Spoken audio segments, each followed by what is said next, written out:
Okay, so welcome everyone to the 52nd lecture of Dr. Hyder Step 1. Before we begin today's lecture, can we just make sure that you guys can hear my voice? If you guys can hear my voice, can I get a yes on the chat box, please? Okay, very good. Okay, hope you guys are doing well. Hope you guys had a good day yesterday. Before we begin, can we take into notes of how many questions you guys were able to do successfully from UWorld yesterday? 33. Okay, not bad. Everyone else, how many questions did you guys do successfully? If you guys do not answer, then I would expect you guys did nothing, no questions. That would be really, that would not be really good considering you guys will have your exams in a couple of months. 20, that's very good. Anyone else?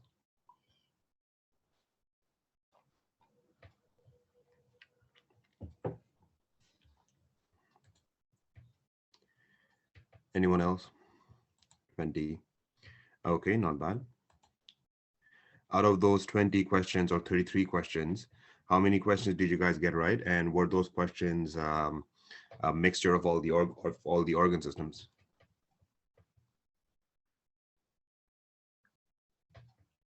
How many correct answers were given? Welcome to all the students who are joining right now. We are just discussing about the amount of questions you guys were able to do successfully yesterday after we were done with the lecture. How many questions did you guys do yesterday?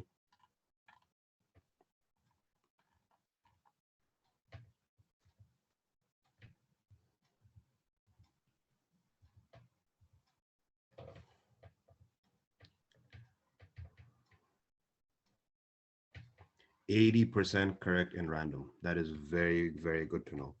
80% correct in random is very close to doing very well. Okay, and anyone else? What are your scores and percentages in the UWorld, please?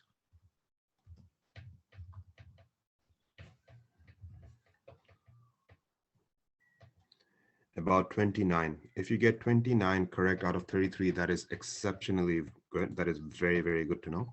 Thank you so much, Dr. Iman, Dr. Hossam, for letting us know your scores. Anyone else? Dr. Muhammad, Dr. Gianni, how many questions are you guys getting right? And to the rest of the students, how many questions are you guys doing?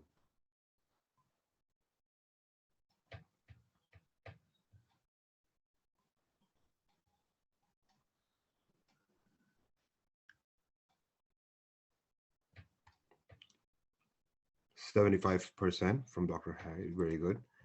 Okay. Okay, very well. Okay, so now that we are done with the organ systems, from today, what we are going to do is we're going to jump into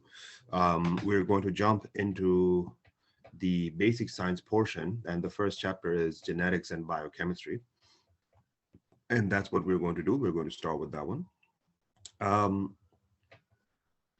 Is everyone ready to jump in without wasting any more time? Because it's quite a long topic, and I want to make sure that we start early. Okay.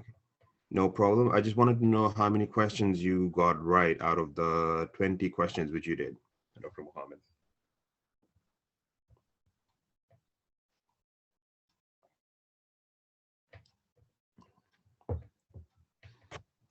Okay, no problem. Okay. All right. Okay. So what I'm going to do is, without wasting any more time, I'm going to start the lecture on genetics and biochemistry.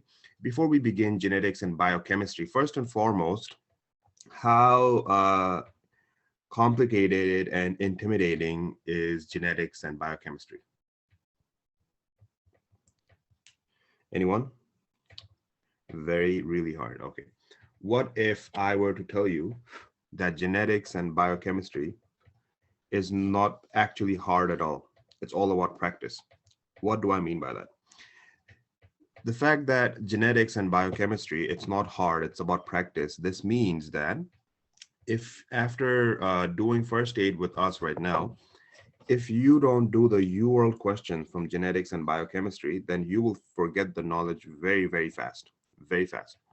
Okay. So every day after we are done with the discussion on genetics and biochemistry, if possible, at least try to do 5 to 10 questions from biochemistry and genetics. That is the practice which I'm talking about. And when you get the hang of it, you will realize that each and every question from genetics and biochemistry, they keep on coming back and forth with the same pattern. So there's a pattern which you need to get hold of, and then you will realize that it's not actually very, very difficult. So, and with that being said, there's another thing that is genetics and biochemistry. It is sort of difficult in the sense that we will not be able to get into the absolute depth of genetics and biochemistry, meaning that if you try to understand each and everything, that is very good, especially from first aid. But there will come a time when we might ask ourselves that exactly why is this happening or why is that happening, and then we are going to go into deeper genetics and deep biochemistry, and what that will do is that will deviate away from our from our knowledge which are needed to do well in the scope of doing good in USMLE step 1. So we are going to study exactly what's needed, and exactly we are going to tell you how you can break those knowledges down into easy digestible form, so that it's easy for you to review, recap, and understand everything. Okay. So with that being said, are we all ready to begin? We have 25 students as of right now. It's 9:11 a.m. Okay, there's not really much to revise and recapitulate because we're done with the organ system. So the first segment of our lecture today is not going to happen. From tomorrow, we're going to do the revision and recapitulation of today's lecture. Okay, so right now we are going to begin. Okay, let's start. Let me share my screen. Okay, okay, all right. Okay, so we are going to begin with biochemistry, and the molecular portion of biochemistry, that is genetics. That is exactly what we're going to begin with. Really excited over here. Nothing to be worried about. Easy stuff. I'm just going to tell you exactly what's going on over here, how you are supposed to phase these questions in the step 1, and in no time we will be done with this very soon. Having said that, we will come across certain pathways.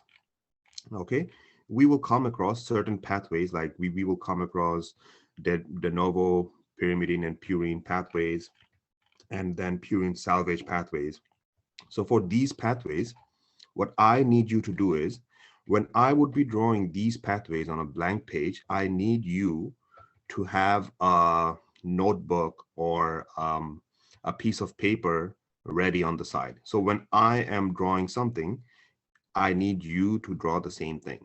Okay, so what that would do is, if you draw the same thing which I am drawing on the blank page, at the end of the day, you can keep those notes. Okay, you can keep those notes, and either you can post it on your wall or you can keep it on your notebook, and that would allow you to keep all the pathways in one book. So if you have to do a quick revision and recapitulation, most of the questions are usually from the pathways. Most of the questions are usually from the pathways of the genetics and biochemistry. Very handful amount of questions are expected from the text. We're going to tell you what are those questions. But when we are doing the pathways, please make sure that you make your own notes for the pathways. Keep a notebook. Okay, when we are writing something, write it down, so that when you want to do a quick revision and recapitulation, you can go through the pathway book which you have created. Okay, have I been clear? Have everybody understood what I just said?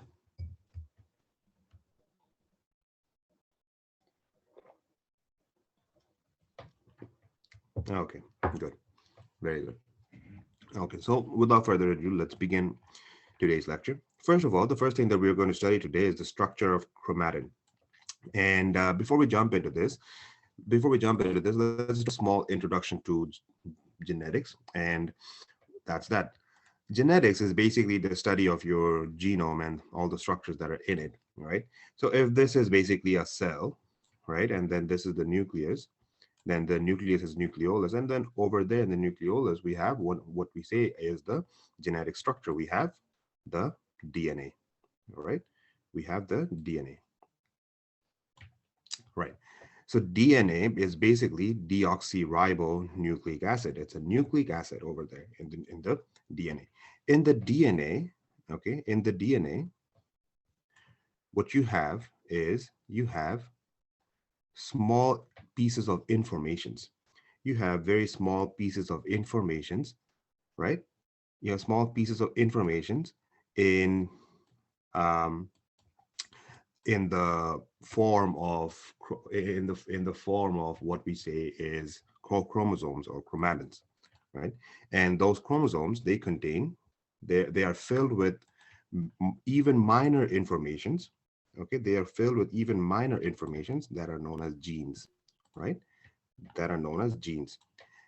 And in those genes, okay, and in those genes, you have each and every information at each and every position. So first of all, you have the DNA, and the DNA, okay, you have the chromosomes, right? Chromosomes have DNA. In those DNAs, you have genes, right? And those genes are located, these genes, each and every gene can be categorized into alleles.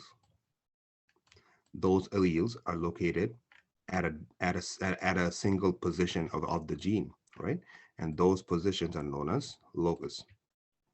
These are some minor terms which we have to get accustomed with. Have we understood this? Have we understood this small piece of information before we even begin? We have chromosomes, right? How many pairs of chromosomes do we have? Chromosomes. How many pairs of chromosomes do we have? We have 23 pairs of chromosomes. That's correct. Each and every chromosome, it contains the DNA structures. Those DNAs, they have small pieces of information that are called genes. Those genes are located. Each and every gene is known as an allele, which is located at a different position. The positions are known as the locus. That's that. So right now we're going to study of how a chromatid or a single chromosome is formed from the gene. Uh, from the gene, meaning that how the DNA will structure itself to form a chromosome. That's exactly what we are going to study, how that is happening.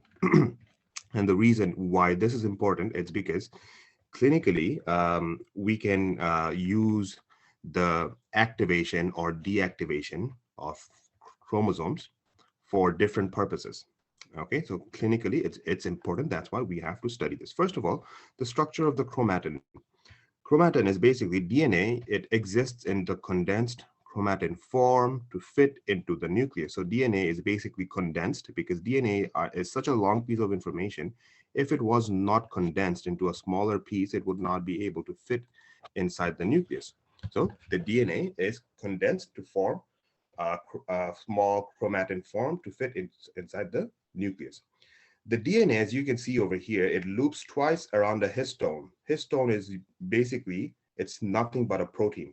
Okay, so histone, it it loops twice. So the DNA is condensing. After it condenses, the DNA, it loops twice around the histone. And after it loops around the histone, it forms what we call as a nucleosome. Nucleosome are basically these structures over here. These structure meaning that this beads on a string appearance, these beads on a string appearance with each and every histone containing two loops of the DNA. This is known as a nucleosome.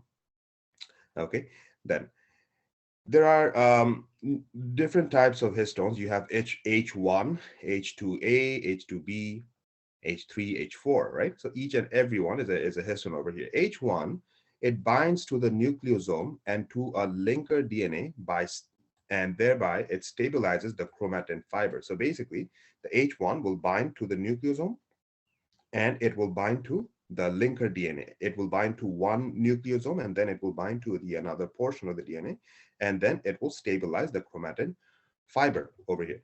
Till now, from this paragraph, you have no questions which are coming. Okay, no questions will be asked from this paragraph, and this is just for your understanding, that's all. Okay, next one. Next one is The DNA structure has a negative charge and a positive charge. Okay, the DNA has a negative charge and a positive charge. The phosphate group. Okay, so what I need you to do is I need you to write this over here, DNA. Okay, DNA. Negative charge is from the phosphate. Okay, negative charge is from the phosphate group. This is an NBME question. This is a question from the NBME. Okay, the phosphate group, it gives the DNA a negative charge. Lysine and arginine gives the histone a positive, give histones a positive charge. So you have the DNA, which is the negative, which by the help of the ion, that is phosphate, and histones, they have a positive charge. So write down over here that histones, they have a positive charge. Positive charge. Why? Lysine and arginine. Okay, lysine and arginine. So write this down in your book. These are NBME questions. Okay, questions from the NBME. That's that. Okay, so lysine and arginine are basically, they are amino acids.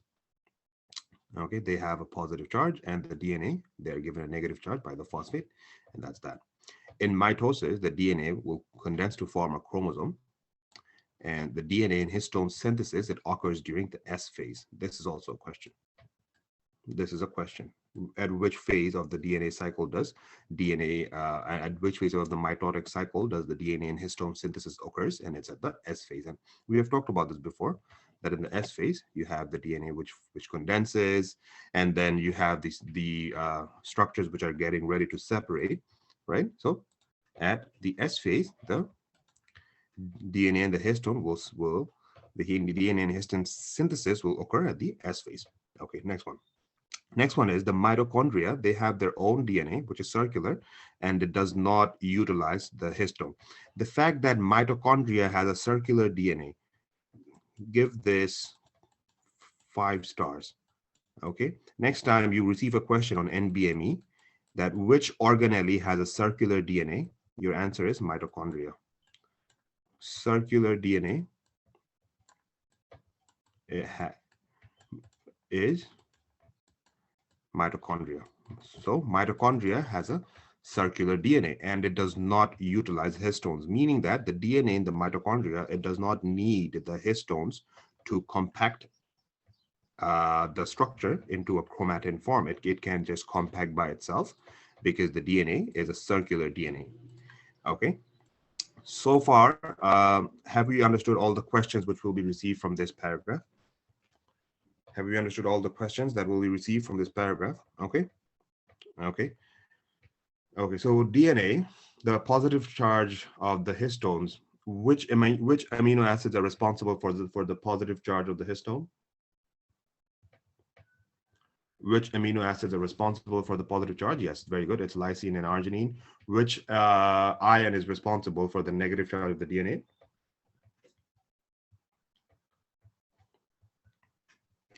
Okay, good. Very good. Then DNA synthesis occurs at which phase? DNA synthesis and condensing. Good.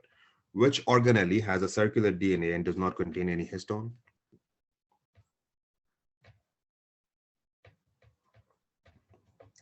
How many loops does the DNA make around a histone to form a nucleosome?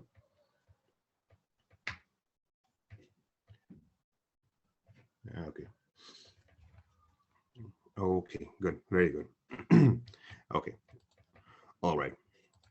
So we are going to discuss this diagram after the end of this page, because we will study these things first and then we will understand what they're talking about. After that, we will jump into this diagram. Next one is heterochromatin. What is heterochromatin and euchromatin? These are two terms which we have to understand. Okay. Heterochromatin is basically the condensed DNA. DNA, when this is very condensed, it appears darker on the electron microscope.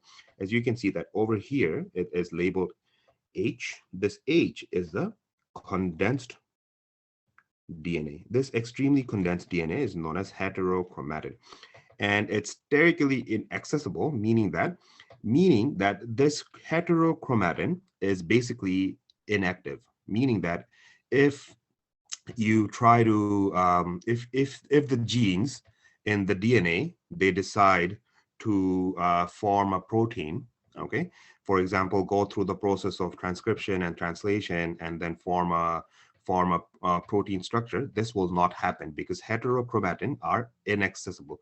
So this is also another piece of information, okay, that is transcriptionally inactive. Transcriptionally inactive is heterochromatin. Heterochromatin is transcriptionally inactive, and transcriptionally active is euchromatin. Transcriptionally active is euchromatin. Okay, so basically this is transcriptionally inactive, meaning that for a DNA to be transcriptionally inactive, one thing has to go up, another thing has to go down. Always remember this. When a single portion or when a certain portion of the DNA is methylated, when something is methylated in the DNA, it is inactive. When something is acetylated, it is active. So if heterochromatin is inactive, then there should obviously be increased methylation and decreased acetylation. Okay, decreased acetylation. The easiest way you can remember this is M for mute and A for active. A for active. So next time, if you receive a question in NBME where they are talking about acetylation, try to understand that they are directing you to a question where they are talking about DNA activation. If they are talking about methylation, then they are directing you to a question where they are telling you that a single portion or the DNA is inactive. It's not going to work. It will not take place in the process of protein synthesis. That's exactly what they are trying to tell you. So M for mute or methylation, A for active or acetylation. Okay. Next one is heterochromatin is highly condensed, so HC, and the bar bodies may be visible on the periphery of the nucleus. Not high yield. Okay, these are not high yields. I'm pretty sure you guys know exactly what bar bodies are. Bar bodies are inactive X chromosomes. That's all. Okay, that's that. Having said that, let's move on to euchromatin. Euchromatin is less condensed, and it appears lighter on electron microscope. And the euchromatin is this portion over here. This lighter portion. This lighter portion is known as euchromatin, and it's transcriptionally active. If it has to be transcriptionally active, what would happen to methylation and acetylation? Can I get some fast answers, please? If euchromatin is transcriptionally active, what would happen to methylation? So increased in acetylation and decreased in methylation. Very good. Okay, very good. And euchromatin is expressed, meaning that euchromatin is the chromatin which can undergo DNA activation and the process of protein synthesis. That's that. So that's all. Okay, so these are the informations over here. The reason why I'm asking you to write these down over here is that when you go through this page again, you know exactly what to look out for, so that it will be easy for you to revise this page as fast as possible. Okay.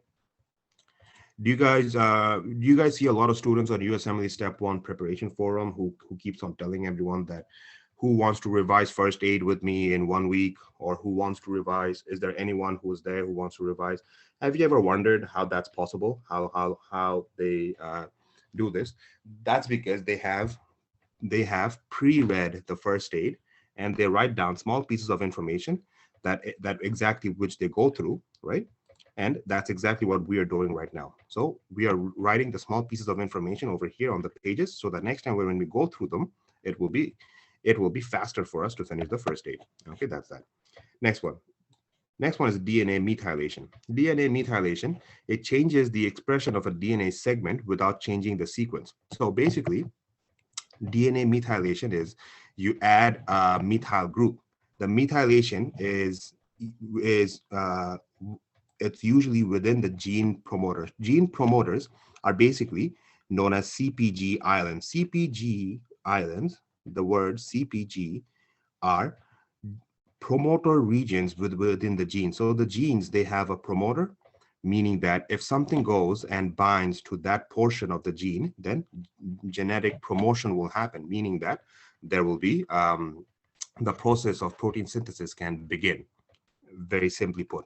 So over there, if on the promoter region, if you go and attach a methyl group, then it will stop genetic transcription, meaning that it will stop protein synthesis. The fact that the methyl group is added to the gene promoter CPG island, this is high yield for NBME, okay, NBME. So meaning that basically, if you want to stop DNA, if you want to stop protein synthesis, and you are a research scientist, right? And let's say your research director asks you at which portion of the gene would you add the methyl group in order to stop the gene transcription. Your answer should be the gene promoter sequence. That is known as CPG islands. CPG islands. Okay, so that's high yield. Next one is the DNA methylation. These are the changes of the DNA segment without changing the sequence, meaning that you are not changing the sequence of the DNA. You are just stopping the DNA from making a protein. That's that. It's involved with aging, meaning that with age, what happens is that your DNA, it stops producing new protein, right? And that's why we age and we stop with regeneration. So that is because our DNAs are constantly being methylated. So if we found a process to stop this methylation of the DNA, would there be a possibility that we could stop the aging process or slow down the aging process? Yes or no? Yes or no? Did you guys understand what I just said? With aging, what happens is, with aging, DNA methylation occurs. So with DNA methylation, what happens is with DNA methylation, the DNA, they stop transcribing new protein, right? So they stop transcribing new protein, and then what happens is you age and you stop regenerating. So if anyone found a way to stop this DNA methylation within the genetic sequences and the CPG islands, then we could actually slow down aging. That's that. It's involved with aging. It's involved with carcinogenesis, right? With formation of carcinomas. DNA methylation is also involved. It's involved with genomic imprinting. This is a process we will talk about in a second. Transposable element repression. Repression of transposable elements. Okay, we will also talk about transposable elements in a second, not right now, and also in the inactivation of X chromosome. So basically, they're talking about all the different types of processes where DNA methylation is involved. Okay, it's not very difficult for us to realize that in processes such as aging and carcinoma formation, you have DNA which does not form any new protein anymore. It stays what it is. So that's that. Important thing to take from this paragraph over here is CPG islands. That is the gene promoter sequence from where the methyl groups will go and bind. And when they bind to the CPG islands, they will have stoppage of DNA of protein synthesis from the DNA. Okay. Next one is histone methylation. Histone methylation, it usually causes reversible transcriptional suppression. So right now, instead of the methyl group being bound to the DNA, the methyl group can go and bind to the histone. And when it goes and it binds to the histones, they get what we call is reversible transcriptional suppression. Reversible transcriptional suppression, meaning that the transcription and translations which are responsible for protein synthesis, that transcription can be stopped and it can be reversible, meaning that this stoppage of transcription, it can be reversible to initiation of transcription once the methyl group is removed from the histone. So reversible transcriptional suppression. Okay, this is a high yield question in NBME. Once again, most of the questions are from the genetics are usually from the NBMEs because they try to dig it deep, whether you have taken into the knowledge which you have read in first aid. So reversible transcriptional suppression. Reversible transcriptional suppression. Which molecule is involved and which group is involved in this process? The molecule that is involved is histone, and the group that is involved is methyl group. Methyl group. Okay, methyl group. That's that. Next one. Next one is histone. Next one is histone acetylation. Okay, should we know these processes? What processes are we talking about? What processes are we talking about over here? Dr. Allah?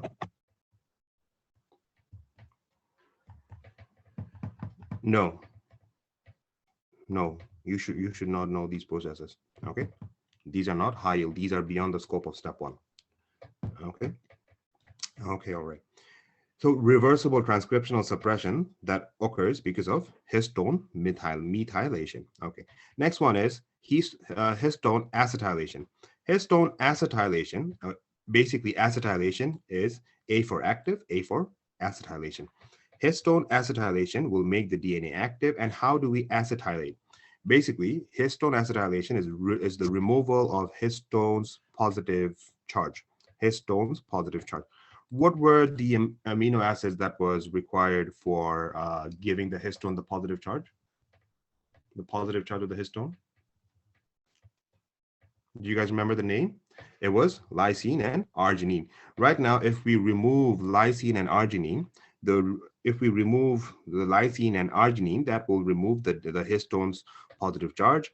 And what would happen is histone, if we remove the positive charge, the DNA can get relaxed, right? Because the DNA was condensing, and the more condensed, the less active. As we just studied, that heterochromatin, they're more condensed, that's why they're less active. So we have to make the DNA less condensed so that they can uncoil, right? I mean, so that they can coil and they are available for genetic transcription. So when we remove the histone's positive charge, then DNA can relax, coiling can occur, and transcription can increase. So basically, histone acetylation is DNA relaxation and removal of the histone's positive charge so that transcription can increase. The exactly opposite process is histone deacetylation. Deacetylation is removal of the acetyl group. What happens when we remove the acetyl group is that the DNA, it tightens. Once again, it tightens. And when the DNA tightens, it supercoils and it coils back into the condensed heterochromatin form. And then the transcription is decreased, as simple as that. Okay. Okay, having said that, can I give you guys exactly 2 minutes to learn all this information over here before we move on to the next page? That is this one. Because we want to make sure that all the information from first aid are learned right away so that the rest of the day can be spent on doing questions. Okay. And since this is high yield information, and we have written down exactly all the things you need to know from this page over here. Before we jump into the revision, next time when you guys go through this page, will this be easy for you to go through very fast because now you know exactly what you need to study? Yes or no? Yes. Okay, so this is how we are going to proceed with genetics. Are we clear?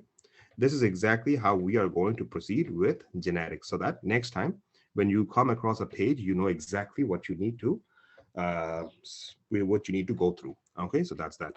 So having said that, it's 9:39. I'll give you guys 2 minutes. I'll give you guys exactly 2 minutes. Please learn this information and I'll ask you. And once I've understood that you guys have you guys can produce the knowledge, then we can move on to the next page, this one over here. Okay, so 2 minutes on the clock. Let's do this.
Okay, is everyone ready? My first question is, my first question is, um, DNA, which protein does DNA use to loop around to form a condensed structure so that it can fit inside the nucleus? Fast answers, please. Histone, very good. Okay, histone. Now, which ion is responsible for giving DNA the negative charge? Fast answers. Phosphate, very good. Which amino acids are responsible for giving histones a positive charge? Lysine and arginine, very good. At which phase of the DNA does, at which phase of the mitotic cycle does the DNA and histone synthesis occurs? S phase, very good.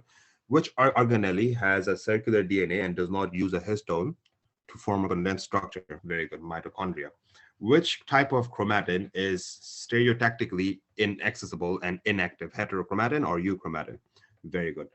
Euchromatin, if it has to be active, then is it highly methylated? Yes or no?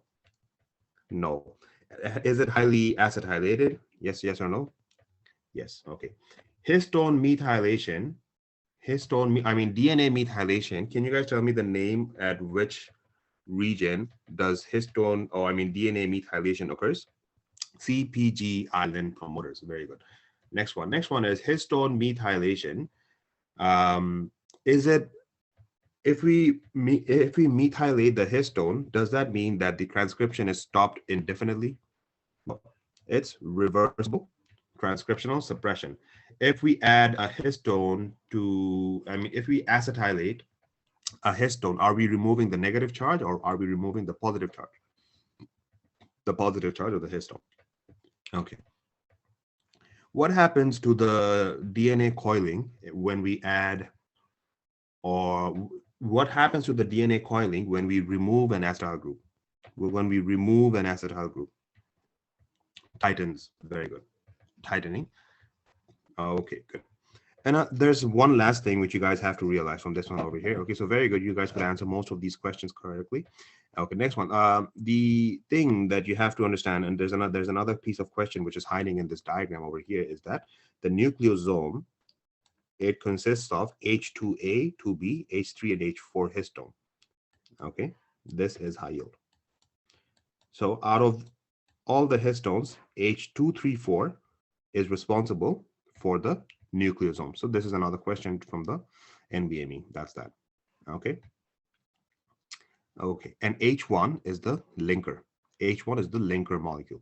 So basically the nucleosomes, they contain H234, 2A, 2B, 3 and 4, and H1 is the linker over here. Okay. So do not forget the functions of these histones. Okay, next one. Next one that we're going to go to is this page over here. There are multiple questions from this page, and very easy to understand, very high yield nonetheless. Nucleotides. What is a nucleotide? Before we understand what a nucleotide is, we have to understand what a nucleoside is. Nucleoside is basically a DNA base plus S for sugar, meaning deoxyribose. So a base with a deoxyribose.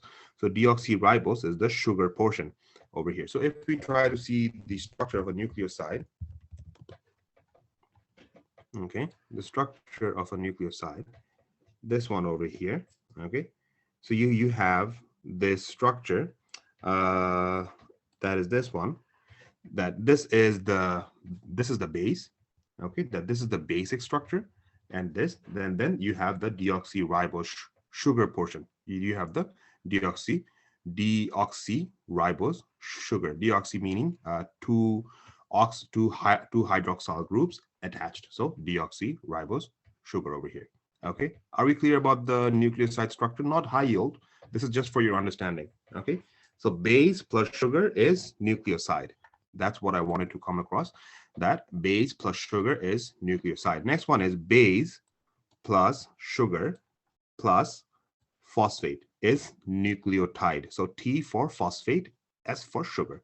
When you understand what a nucleoside is and a nucleotide is, then next time when you come across these questions, then you can identify that nucleoside does not have 3', 5' phosphodiesterase bonds. Nucleotides, on the other hand, they have a 3' to 5' phosphodiesterase bond. And these bonds are really important in the fact that they are responsible for if you want to get rid or if you want to break down the DNAs, then you have to go and target these bonds over here. So these are actually stronger portions. So nucleotides are the stronger portions. That's that. Next one. Next one is the nucleotides. Basically, there are purines, and then there are pyrimidines. Okay. First of all, let me ask you guys: do we have any student over here who's a big fan of gold, especially the female students? Big fan of gold. Okay. Do we have any students over here who loves eating the pie? Who loves pies? Pie. Okay. No one loves pie. Does anyone love gold? Okay. Is gold pure better or unpure gold better? Pure gold is better or unpure gold is pure gold is better. So basically, if I tell you that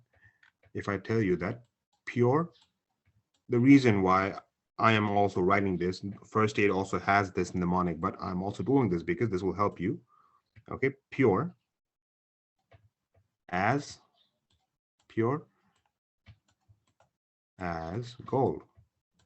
Pure as gold. Basically, if you are ever confused that whether the nucleosides, that is adenine and guanine, are they purines or pyrimidines, then this mnemonic, pure as gold, will help you identify that adenine and guanine, these are purines. These, both of them are purines.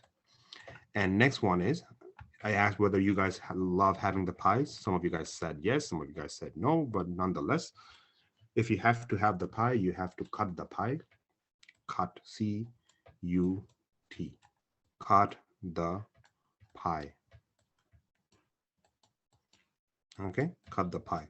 Basically, basically meaning that C for cytosine, U for uracil, and T for thymine. These threes, they are the pyrimidines or the pyrimidines. Okay, so there comes a lot of time when you are giving the exam for so long, a basic question that whether this structure is purine or pyrimidine, that can get you confused. But if you remember that golds are pure and you have to cut the pie, then you will never forget this. So that's the reason. So pure as gold and cut the pie. And this is also a high yield question. It's a very easy question, but it can be pretty difficult if you're not 100% sure. That's that. An NBME question over here. Okay, next one. Next one is the purines. They have 2 rings, and the pyrimidines, they have only 1 ring. Okay. By that we mean the base structure. Okay, so the purines, they have 2. The pyrimidines, they have 1. Okay, next one. Next one is if you remove an amino group from the cytosine, the structure that they will form is uracil. If you remove an amino group from adenine, the structure that they will form is hypoxanthine. These are all basically structures which are responsible for the metabolism. That's that. Next one is if you remove a structure from the guanine, the structure that they will form is xanthine. And if you remove the structure from 5-methylcytosine, the structure that they will form is thymine. So let's use a mnemonic to remember this piece of information. Okay, let's come over here. So what we're going to do is,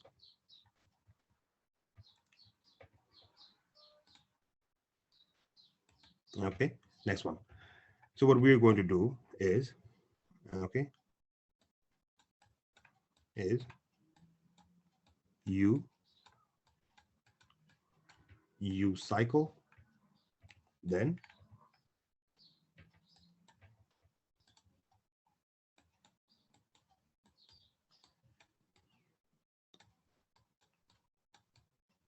am hypo, then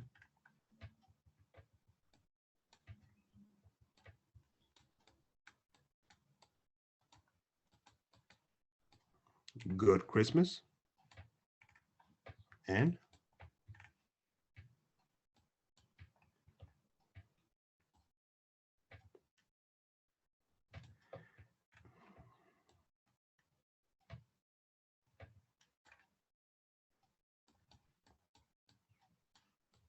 okay, me taco.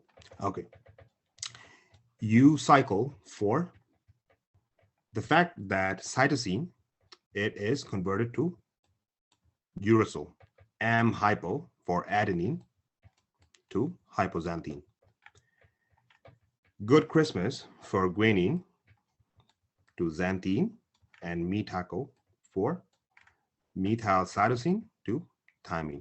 Can I give you guys 1 minute? Okay, I'll give you guys 1 minute because these deamination reactions are important, especially for NBME. Especially for NBME, you will not receive these questions in UWorld. Okay, you will not receive these questions in UWorld. So for NBME, this is important. Okay. So these are a little bit of I mean, these mnemonics are a little bit out of the ordinary, meaning that they're a bit random. Okay, but to be honest, they have helped me out in the past to remember the deamination reactions. If you can come up with a better mnemonic, that's up to you.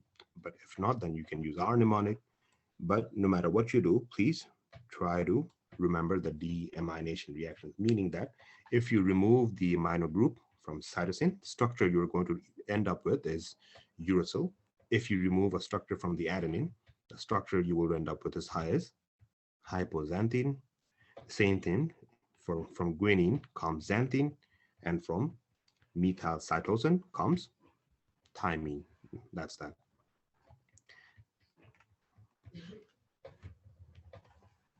Okay.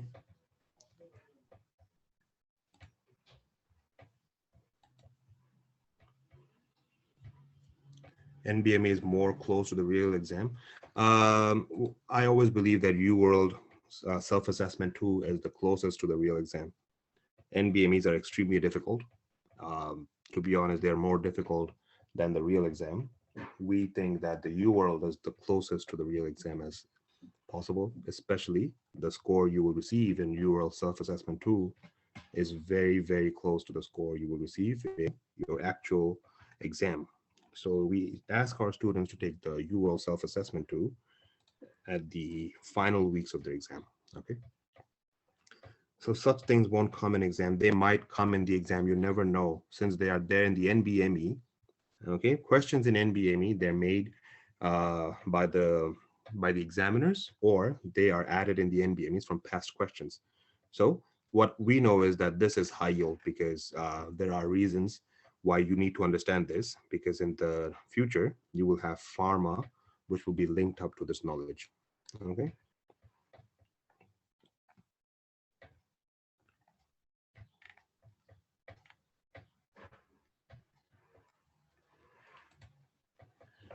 NBME and Kaplan is taken from the real exam. Yes, they are, most of them, but to be honest, NBMEs are made exceptionally difficult because they add all the hard questions in one exam together, so that's that. The real exam is not actually as difficult as the NBME. Okay. Are we done with this? The deamination reaction? It's been more than 1 minute. What happens when you remove an amino group from cytosine? You cycle. Uracil, very good. What happens when you remove an amino group from adenine? Am hypo. Very good. What happens when you remove an amino group from guanine? Good Christmas.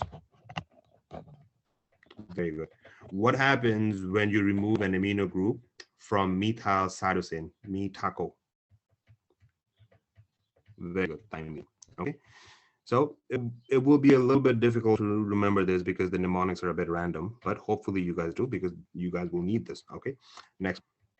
So this is a piece of information that is high yield from over here.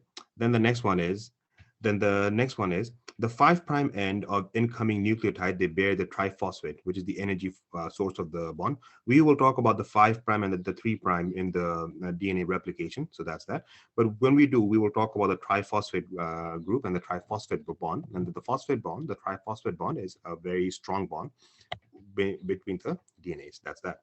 Okay, next one. Next one is, this is a very, very important piece of information over here.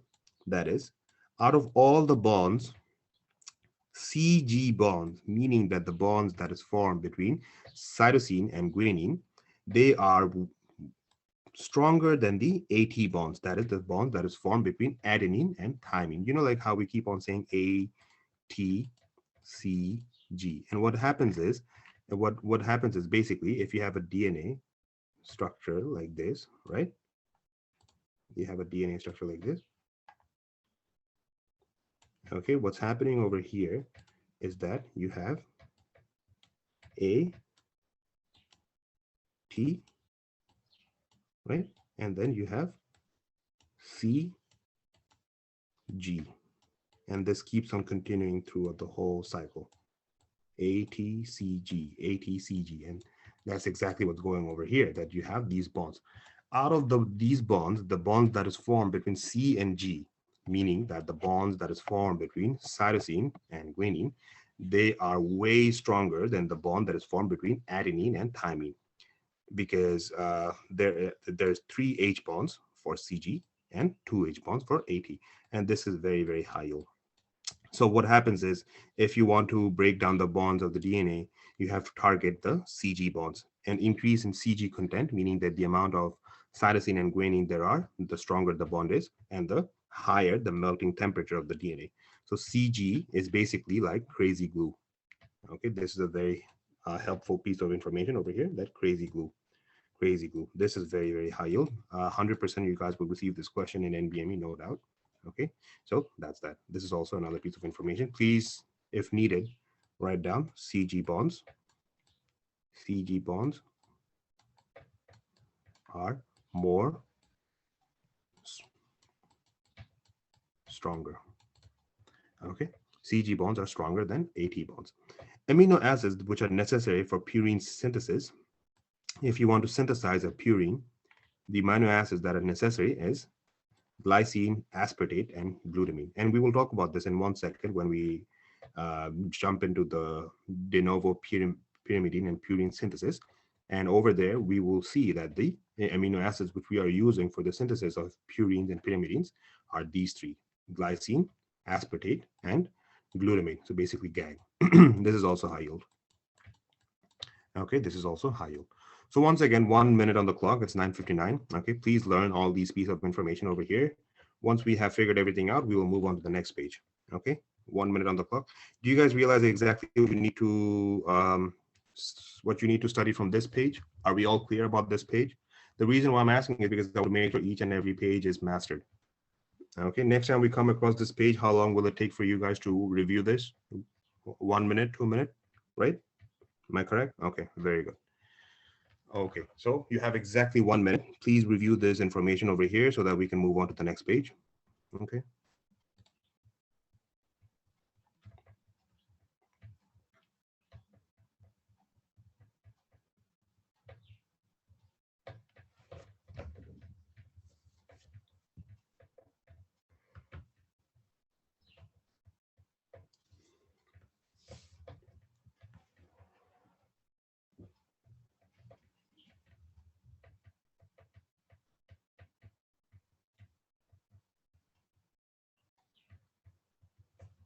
Okay. What is the difference between a nucleoside and a nucleotide? Fast answers, please. Nucleoside and the nucleotide. Okay. Which types of nucleosides are purines and which are the pyrimidines?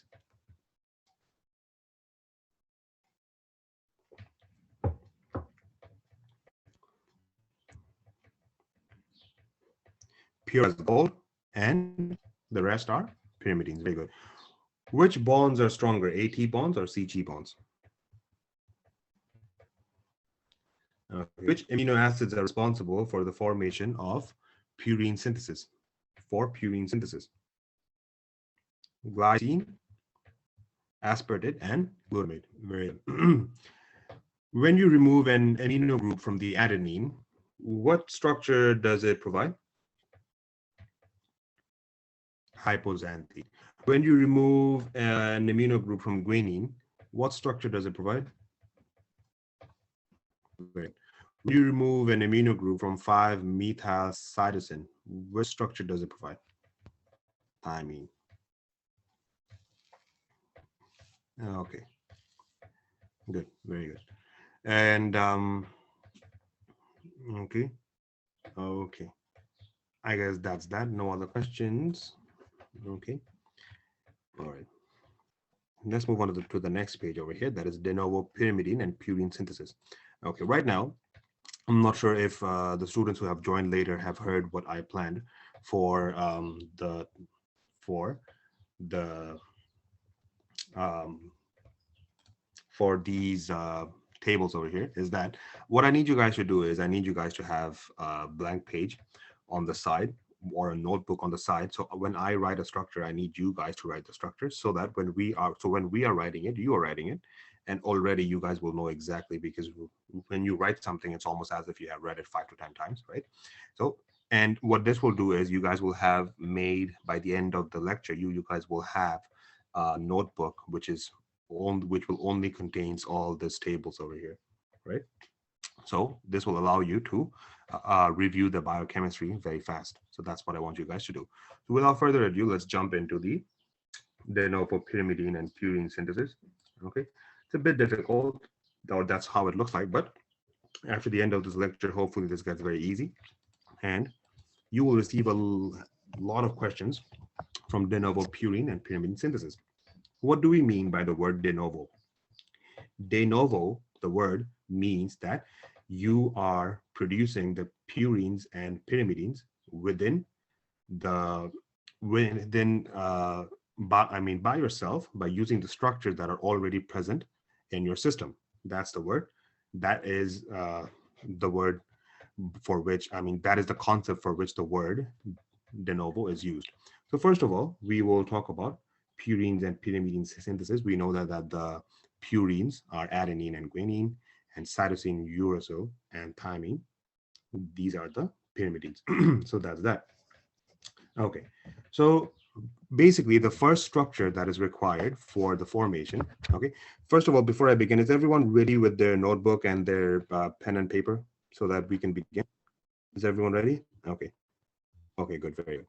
Okay, so let's take this step by step. Okay, let's take this step by step. The first structure that is responsible for the formation of this purines and pyrimidine is ribose sugar. So the sugar is ribose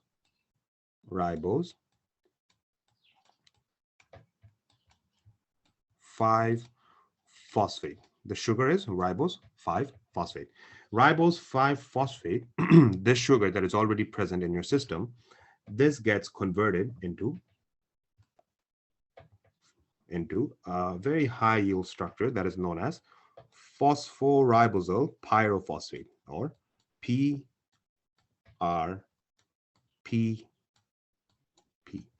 Phosphoribosal pyrophosphate. And the enzyme that is responsible for converting this process, that is from ribose 5-phosphate to phosphoribosal pyrophosphate, the enzyme that is responsible is known as phosphoribosal pyrophosphate synthetase. Okay, and it's basically a very passive reaction, meaning that no energy is being produced over here, so no ATP or those things are going to happen over here. Okay, so that's that, and no energy is released. This is just a conversion. So ribose 5-phosphate is converted to phosphoribosal pyrophosphate by the enzyme PRPP synthetase. Okay, so right now this PRPP synthetase is a very high yield substrate for completing the purines and the pyrimidine synthesis. So let's talk about the purines first. Okay, let's talk about the purines first, the de novo purine synthesis. So we will talk about the purines at this side. Okay, the purines over here, that is adenine and guanine, right? So we'll talk about the purine. Okay, and what happens is that the PRPP over here, this is converted to, the next steps are very, very easy. PRPP, the next step from PRPP is ionosine monophosphate, IMP, IMP or ionosine monophosphate.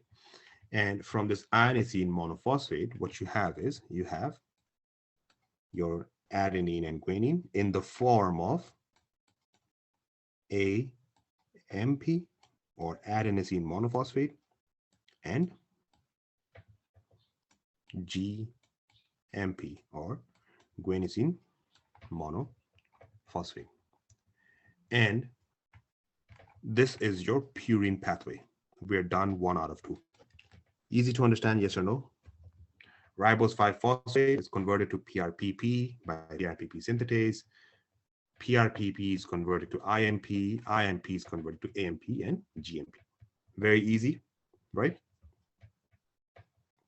Okay, good. So we are done with the purines one. We're done with purine. Let's talk about pyrimidine. A slight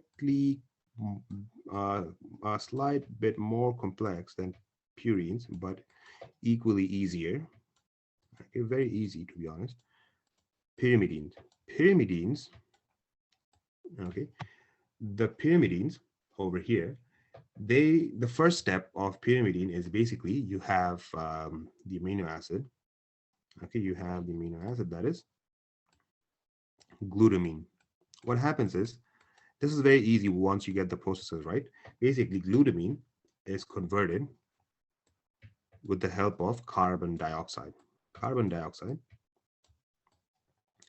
that is this is basically released from the metabolic pathways when it will come and bind to the glutamine. This will convert in the presence of a very high yield enzyme. Okay, that this enzyme is known as carbamyl phosphate synthetase.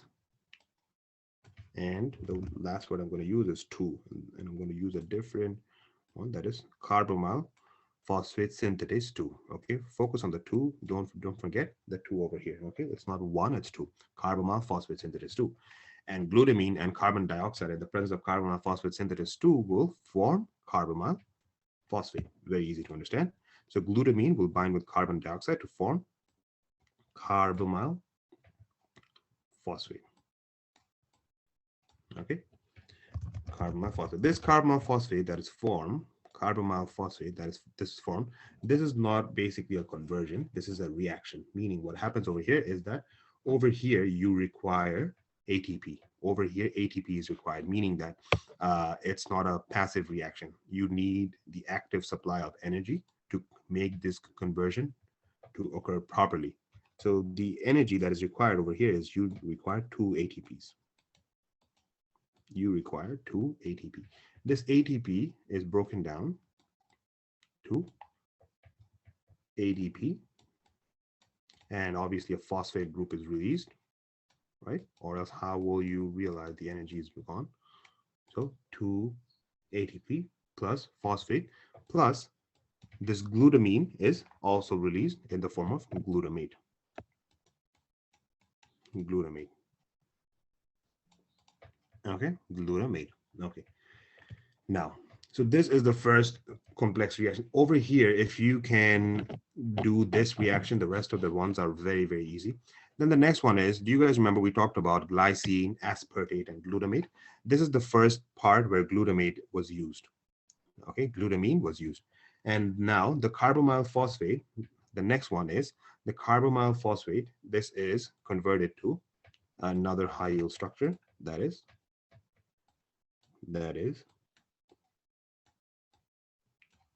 orotic acid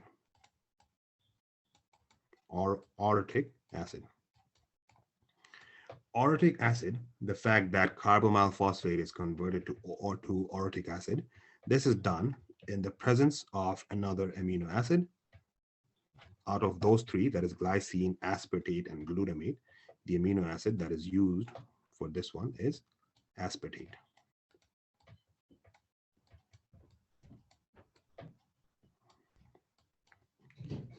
Aspartate. Okay.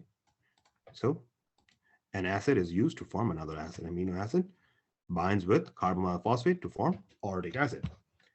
Okay. What happens is this orotic acid, once you have this formation, once this has occurred, then the next thing that happens is basically this PRPP over here, this will come and this will bind with the orotic acid to form a monophosphate, like this one.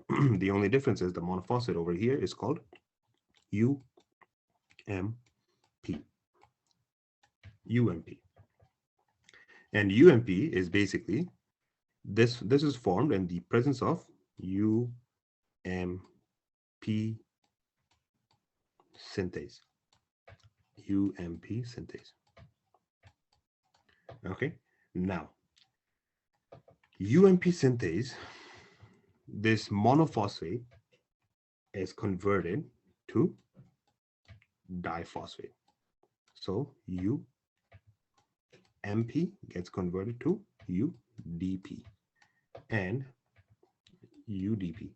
Okay, and what happens is this UDP once again goes through another reaction over here. Okay, this reaction is a very high yield reaction, and we have talked about this reaction in the past when we studied oncology. That is UDP is converted to DUDP. DUDP. Does anyone know what the small d is called? Why did we add the small d?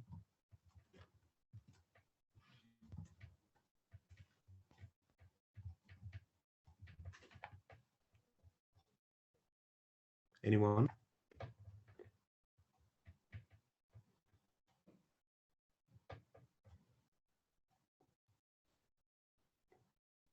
Anyone? Okay. Oh, you guys already said deoxy, right? So that's what it is.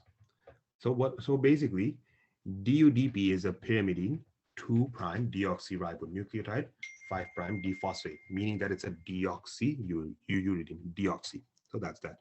So DUDP. Okay.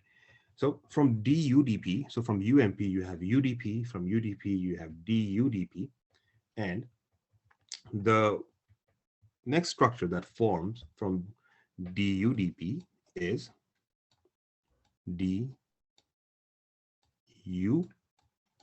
once again,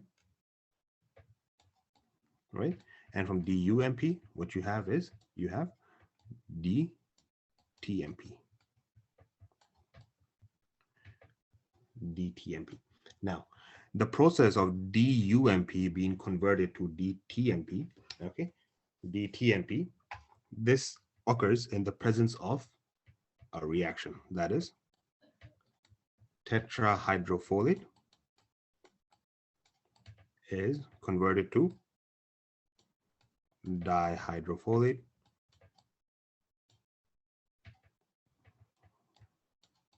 and dihydrofolate gets converted back to tetrahydrofolate, and tetrahydrofolate gets converted to methylene tetrahydrofolate. Methyl tetrahydrofolate. All you have to remember that there is a folate reaction going over here. That's all you have to remember. And whenever there's a folate reaction going over here, the enzyme that is required is dihydrofolate reductase. Dihydrofolate reductase. And this conversion is responsible for converting DUMP to DTMP. And also, there's also another enzyme over here, which we also discussed previously in the oncology drugs, that is thymidylate synthetase. Thymidylate synthetase. Okay, so you already have the T, you already have the A, you already have the G. What you have is you have the missing C. The C is missing. That is the cytosine. So basically, and fortunately, the cytosine is directly produced from the UDP. The UDP directly produces cytosine triphosphate. Now you have the C, A, T, C, and G. The confusion is basically from UDP to DTMP. This is the complex pathway. Everything else, if you can come only up to here, then everything can get very easy. Okay, so that's that. Have we all completed the diagram in our notebook? Have we all completed the diagram notebook?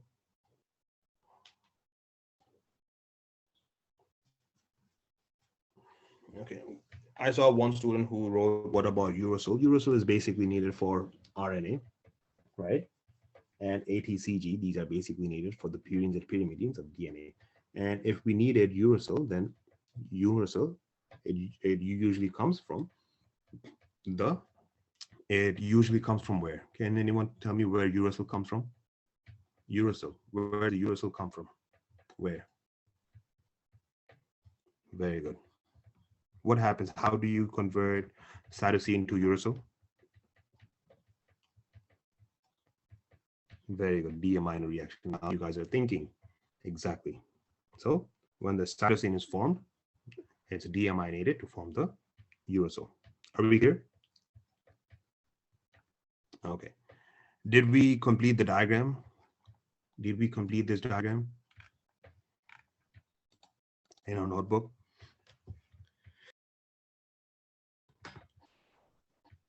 Okay, good, very good.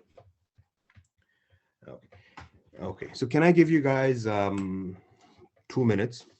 Okay, I'll give you guys exactly 2 minutes, not more than that.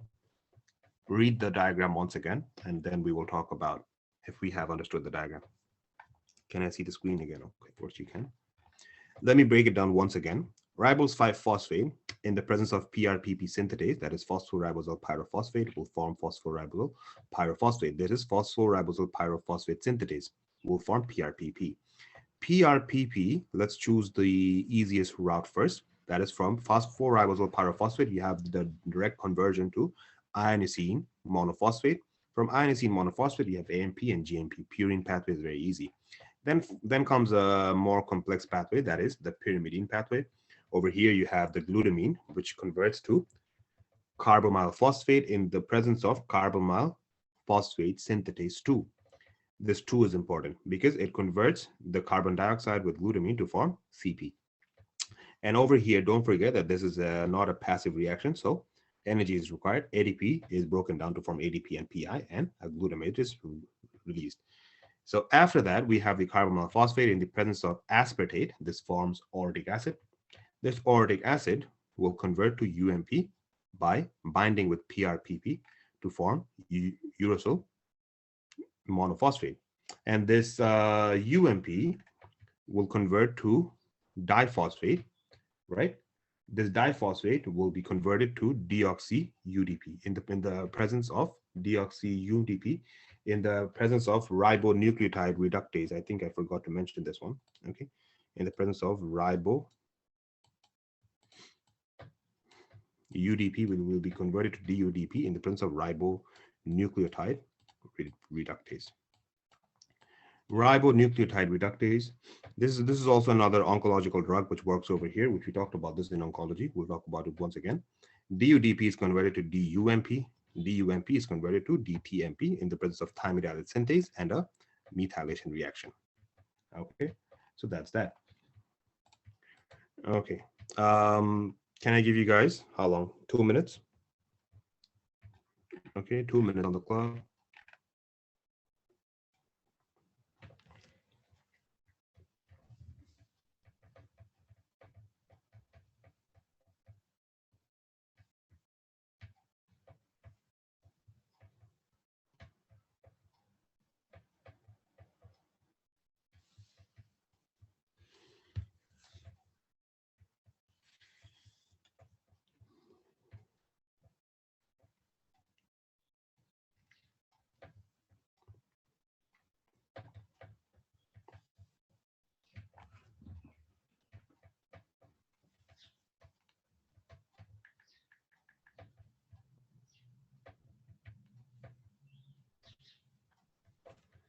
If you're done, please tell me you're done.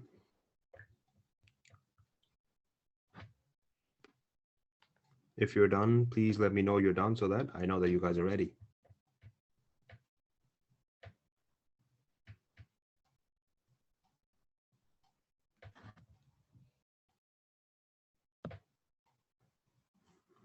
Okay, anyone else?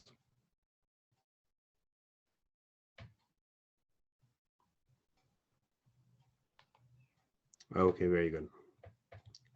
Okay, can I get two students who are willing to perform an active participation, not more than two students? Who are the students?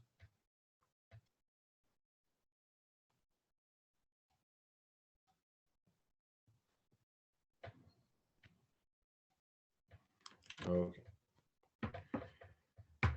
Can we get Dr. Iman and Dr. Jan R? Okay, Dr. Jan. Okay, let's get you guys to unmute yourselves and let's answer the questions over here from the de novo pathway. Can you guys hear my voice? Are you guys ready? Yes. Okay, good. So the first question goes out to Dr. Iman. What is the first substrate that is used in the production of purines and pyrimidines? Ribose 5-phosphate. Very good. Ribose 5-phosphate. Next question goes out to Dr. Jan. What forms from ribose 5-phosphate? PRPP. PRPP. Very good. PRPP. This PRPP forms in the presence of PRPP synthetase. Okay. Then the next one goes that PRPP is converted to which structure for the purine synthesis in this way? IMP. Very good. IMP. And over here you have this one and this one. Okay. So what is A by AMP. Dr. Okay. A is AMP by Dr. Iman and B is what from Dr. Jan, please? B. Guanosine monophosphate. GMP. Very good. Okay. Very Is good. it Thank you so much, necessary Dr. to know Iman. the steps between IMP and AMP? IMP is inosine monophosphate and AMP Yeah, is but is it adenosine necessary monophosphate. to know that we have adenosine succinate and then AMP, or can I just say IMP to AMP? IMP to AMP. Okay. Okay, all right. Next one. Next one is, can we get Dr. Mohammed and Dr. Mohammed and Dr. Hussam? Okay, can we get Dr. Mohammed and Dr. Hussam? Okay, next one. Yeah. Next one. Over here, you have the pyrimidine doctor. pathway. What are the first two structures that is used by Dr. Mohammed first? Glutamine and CO2. Glutamine and CO2. Okay, they will combine in the presence of what, Dr. Hussam? Carbamyl phosphate 2. 2. Okay, this is not an passive pathway. ADP is used over here, so that's that. Mhm. And then this is converted to which structure, Dr. Carbamyl Mohammed? phosphate. Okay, carbamyl phosphate. And next question, Dr. Hussam, which Yes. amino acid is used over here? Aspartate. Aspartate is used to form which structure over here? Dr. UMP, Mohammed? uracil monophosphate. No. Dr. Hussam? Orotic acid. Okay. Orotic acid, sorry. Orotic Orotic acid. acid.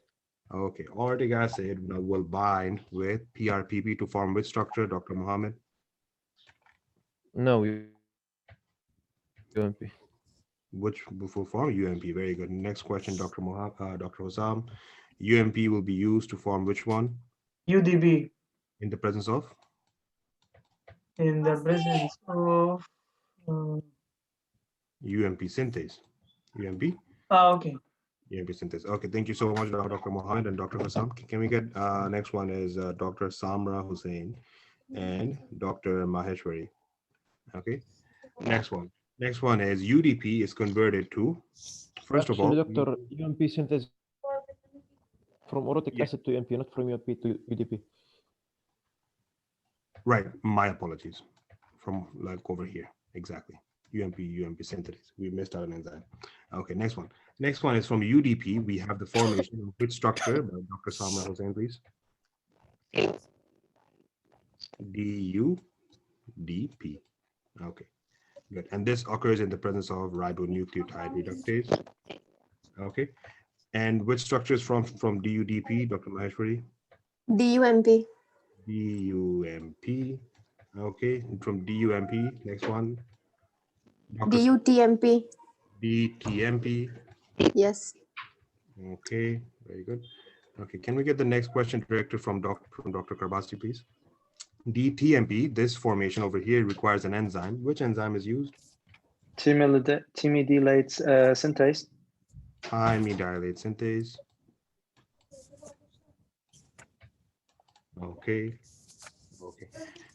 What are we missing out over here? What are we missing out? What do we miss out? At the end, you need for the last reaction, you need tetrahydrofolate to Very good. dehydrofolate, Right. and then again to Tetrahydrofolate THF. to dehydrofolate. Okay, and the enzyme required over here is dehydrofolate reductase. Okay, dihydrofolate reductase. Okay, so that's that, and we missed out on another one once again. Okay, Dr. Karbasi, would you be kind enough to tell us what's coming over here from the UDP? CTP. CTP, very good. Okay, so that's that. And one Okay. question. Yes. What is the difference between synthase and synthetase? Sorry for that question, because that confuses me Basically, more sometimes. or less not really a lot of difference. It's usually an enzyme which is usually used for the formation of another substrate. That's that. Okay, so both are the same, synthase and synthetase. More or less. So like More or more or less. Okay, thank you. You're welcome. Okay, so that's that. So are we clear about the de novo pyrimidines and purine synthesis? Yes or no?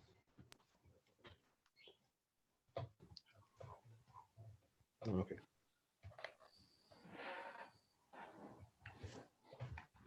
Okay. So can we jump into the pathology and the pharma portion of this pathway? Okay. Okay. So the reason why this pathway is important is because there are a lot of drugs which are used in this pathway. Okay, there are a lot of drugs which are used in this pathway to for the purpose of basically oncology. Okay, because most of the drugs are used for oncological pathways, such as we have drugs such as a 6-mercaptolurine, mycophenolate, then we have methotrexate, 5-fluorouracil. So let's find out all the places where these drugs are basically used. Okay, for this one we will use this page over here. Okay, so from over here what happens is this is the reaction which we just studied. The pathway, the first pathway which we studied that was from ribose 5-phosphate, you have PRPP. From PRPP you have AMP and GMP. Two drugs which are used on this side. Okay, two drugs which are used on this side is mycophenolate and 6-mercaptolurine. Okay, this is not the last time we will study these drugs. Okay, this is not the last time we will study these drugs. What I will do is that for these drugs, we will use the physio subscription, and physio has very good picture mnemonics which we can use to learn about all the informations we need in order to do well in the exam. So this is not the last time we will use. I mean, we will. This is not the last time we will learn about. We will learn about these drugs.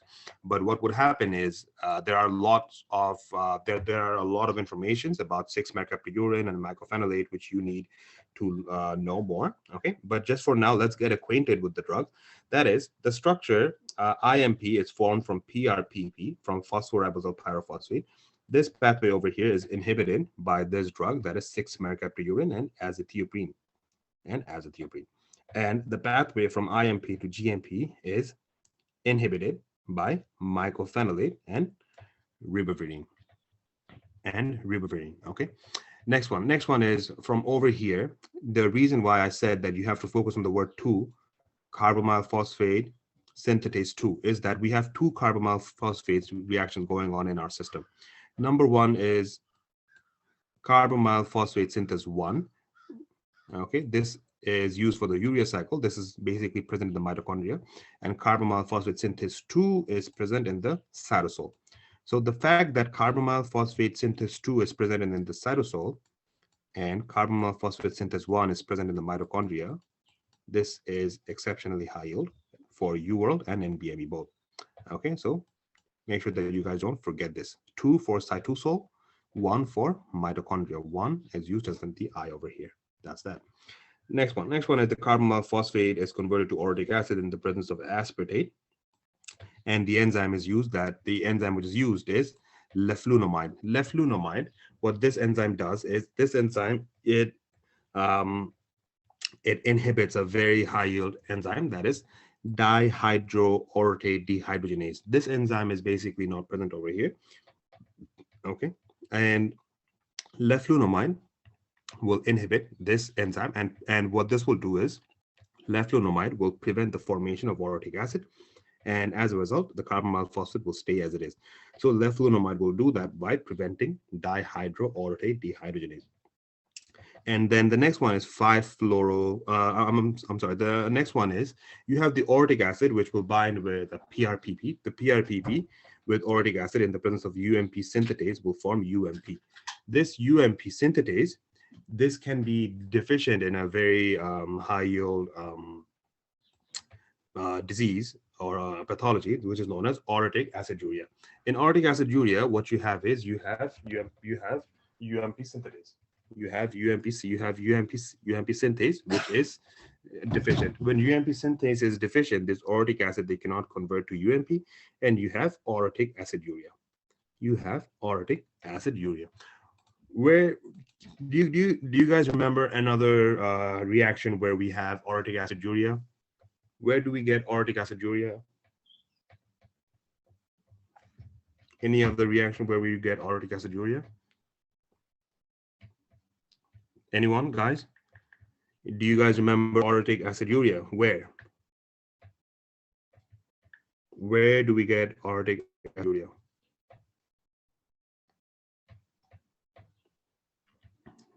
Urea cycle. Okay. So when we will study urea cycle, okay, ornithine transcarbamylase. Okay. Okay. So orotic aciduria, it also happens over here, because if there's a deficiency of the enzyme UMP synthetase, then you can get orotic aciduria. This orotic aciduria is converted, this orotic acid is converted to UMP, and UMP is converted to UDP, UDP to DUDP. This conversion over here requires an enzyme that is ribonucleotide reductase. Ribonucleotide reductase is inhibited by hydroxyurea, and we have studied about this before. To make things easier, we're going to form a table over here for the drugs. Okay, so no problem. What you have is you have ribonucleotide reductase for hydroxyurea, and then you have thymidylate synthase for 5-fluorouracil.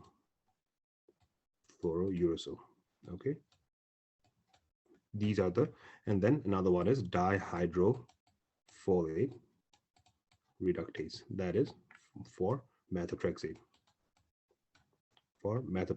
And trimethoprim, TMP, or pyrimethamine, but pyrimethamine is not that high yield. Methotrexate and trimethoprim is high yield. This is the small table which you can use, or you can use this one over here. They already have this. I basically do these things because it helps me learn the oncological drugs in one glance. Okay, so that's that. So you can do that too.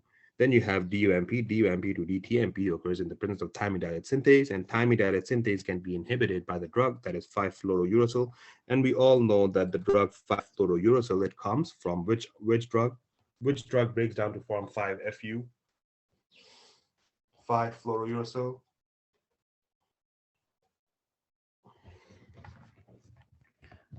Capecitabine. Very good. So 5-fluorouracil and capecitabine. That okay. Then you have dihydrofolate reductase, which is converting dihydrofolate to tetrahydrofolate, and this is inhibited by the drugs methotrexate and trimethoprim. Okay, that's that. Okay, so that's more or less it. Over here, you also have methotrexate, mycophenolate and bupropion, which is inhibiting IMP dehydrogenase. That is also another high yield enzyme over here. But to be honest, it's not that high yield. If you can only remember the names of the drugs, that will be enough. Okay, that's that. This is basically all the things that you need to know. And there's only one pathology over here. The one pathology is orotic aciduria, which is taking place because of the absence of UMP synthetase. Another small hidden answer over here, or a hidden question over here, is that pyrimidines, they will require aspartate, and purines will require glycine and glutamate. Okay. require glycine, glutamate, and aspartate too. So over here they use all the 3 amino acid, and over here they only use 1 amino acid. Okay. Are we clear about this?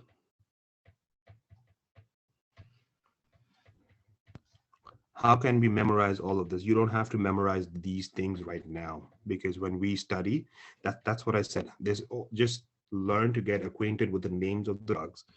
Yes, learn to get acquainted with the names of the drugs, because later when we use physio to learn the drugs, the physio will help us with the picture mnemonics, and we can use those picture mnemonics to learn about all the things of those drugs. Okay, we clear about this? I do not want you guys to get intimidated by the drugs right now. Try to learn the pathway. Learn the pathway only. When it comes to learning the drugs, we will learn the drugs by using the picture mnemonics from physio. Are we clear? Okay. Repeat about the AA, please. Amino acid, basically purine pathway uses all 3. Pyrimidine pathway uses only 1, that is aspartate. Are we clear? Are we clear about this? Let me show you how we will learn about the drugs. Okay. Let me show you how we will learn about the drugs.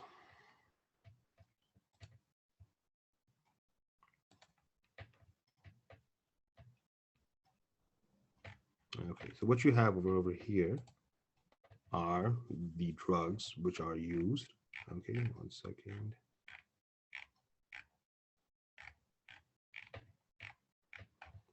Wait.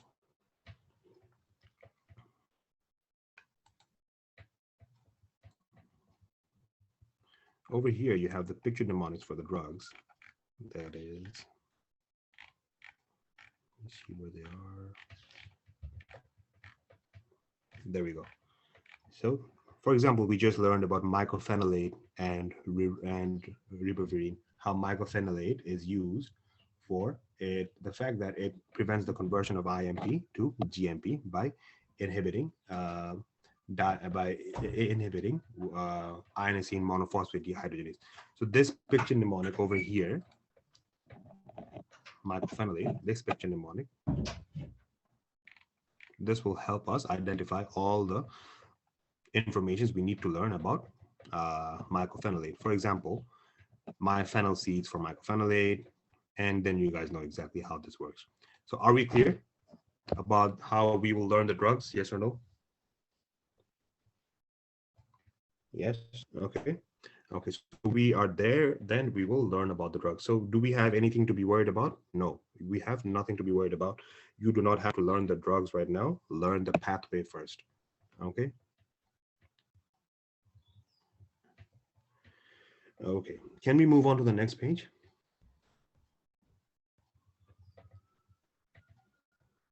Okay, good. Let's move on to the next page. The next page is basically purine salvage pathway. Purine salvage pathway.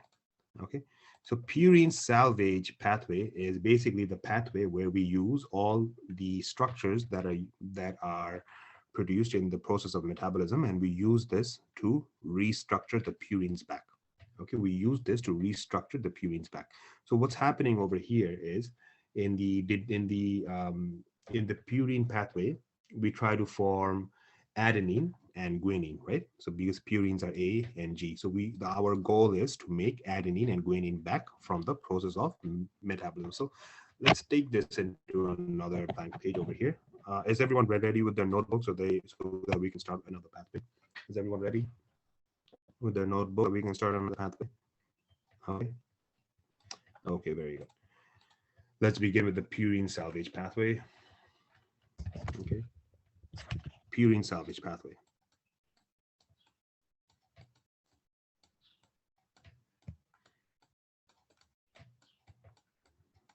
Okay, purine salvage pathway over here. Okay, the first thing that we need once again, is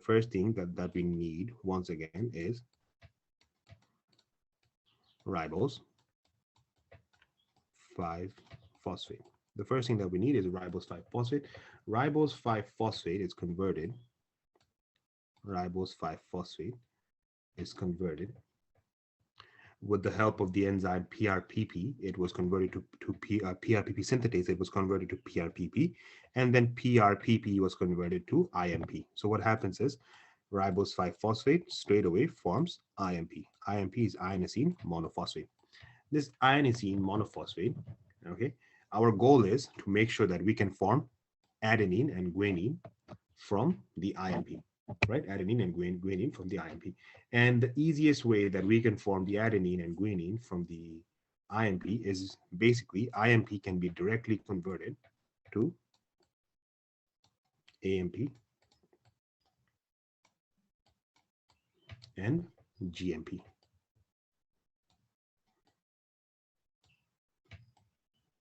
GMP. And this process can go both ways.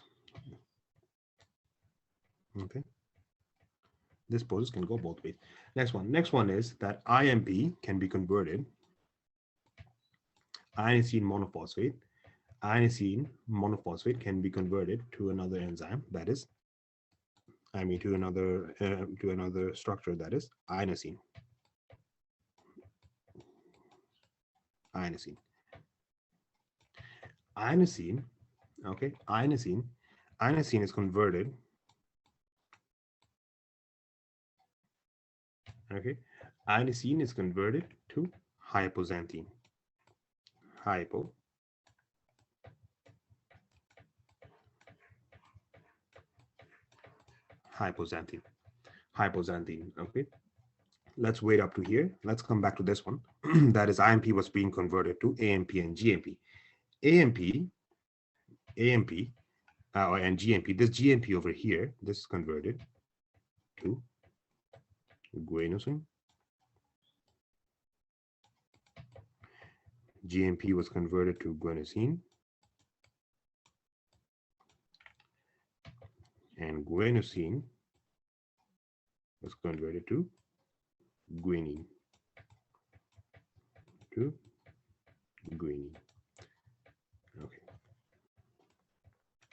Okay.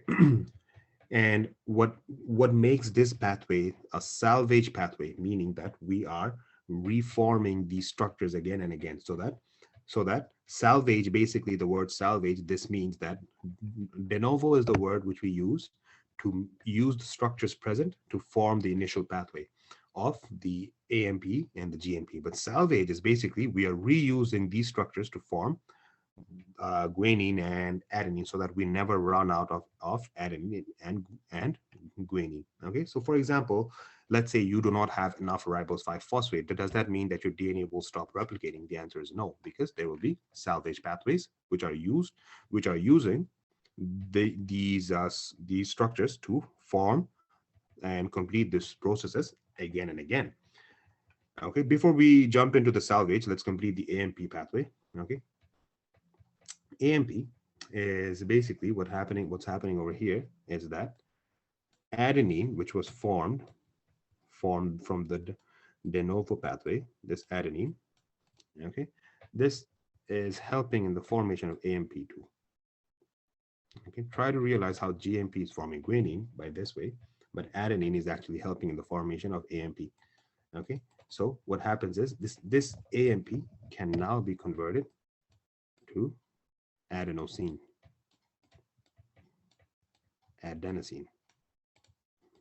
Okay, adenosine can be converted to inosine by, okay, wait 1 second before we link up the pathways.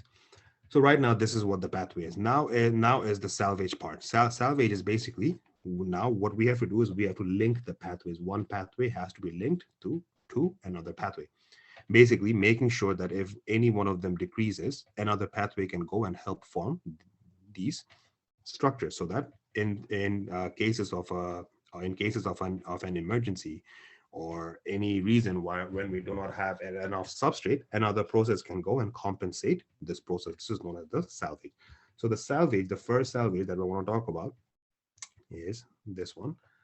Guanine will salvage back into GMP. Guanine will salvage back into GMP, and hypoxanthine will salvage back into IMP by the process of a very, very high yield enzyme known as hypoxanthine, guanine phosphoribosal PRT. Hypoxanthine guanine phosphoribosal and phosphorybosyl. I've really forgot the last one. Let me just see really quick. Hypoxanthine guanine phosphoribosal. Apologies, transferase. I'm not sure if it was translate. Okay, hypoxanthine guanine phosphoribosal transferase. So AGPRT. And what happens over here is that, over here, this is one salvage. Okay, another salvage is this one. That is from adenosine. You have the formation of inosine, and this pathway uses adenosine deaminase. Adenosine deaminase. Okay, this is another salvage. Okay, this is basically what the salvage is. That AGPRT and adenosine deaminase. Okay, that's that. Now there's also another thing which we can do. We can keep the pathway up to here, okay, and it will not stay incomplete. Okay, but if we have to complete the pathway, then if we complete it, then if you guys remember from previous lecture that if you have hypoxanthine can be converted to xanthine in the presence of xanthine oxidase. Xanthine can be converted to uric acid. This is basically the information that DNA is broken down to uric acid. That's why when we have a lot of meat products that's why when we have a lot of proteins, or for example beef and chicken, which is high in protein, and it contains a lot of nucleotides and DNA structures. Have you guys ever heard a doctor advise to a patient who has high uric acid levels to stay away from meat? Or no? Yes. Okay. This is the reason why, because all those DNA structures and proteins in the meat that is broken down to add to the uric acid pool. So this increases the patient's uric acid because the purines are broken down to form the uric acid. Xanthine is converted to uric acid in the presence of the enzyme xanthine oxidase, and this uric acid is converted to form allantoin. This uric acid is converted to form allantoin. Okay, and this allantoin is the excreted product. It's excreted in the urine. Okay, and guanine. Do you remember how we said that good Christmas? Do you guys remember good Christmas? Yes or no? Meaning that if you remove the amino group from guanine can also form xanthine by the process of deamination.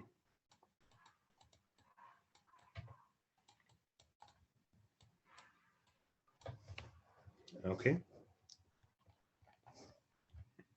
Okay, so right now, let's say that for some reason, you do not have enough guanine.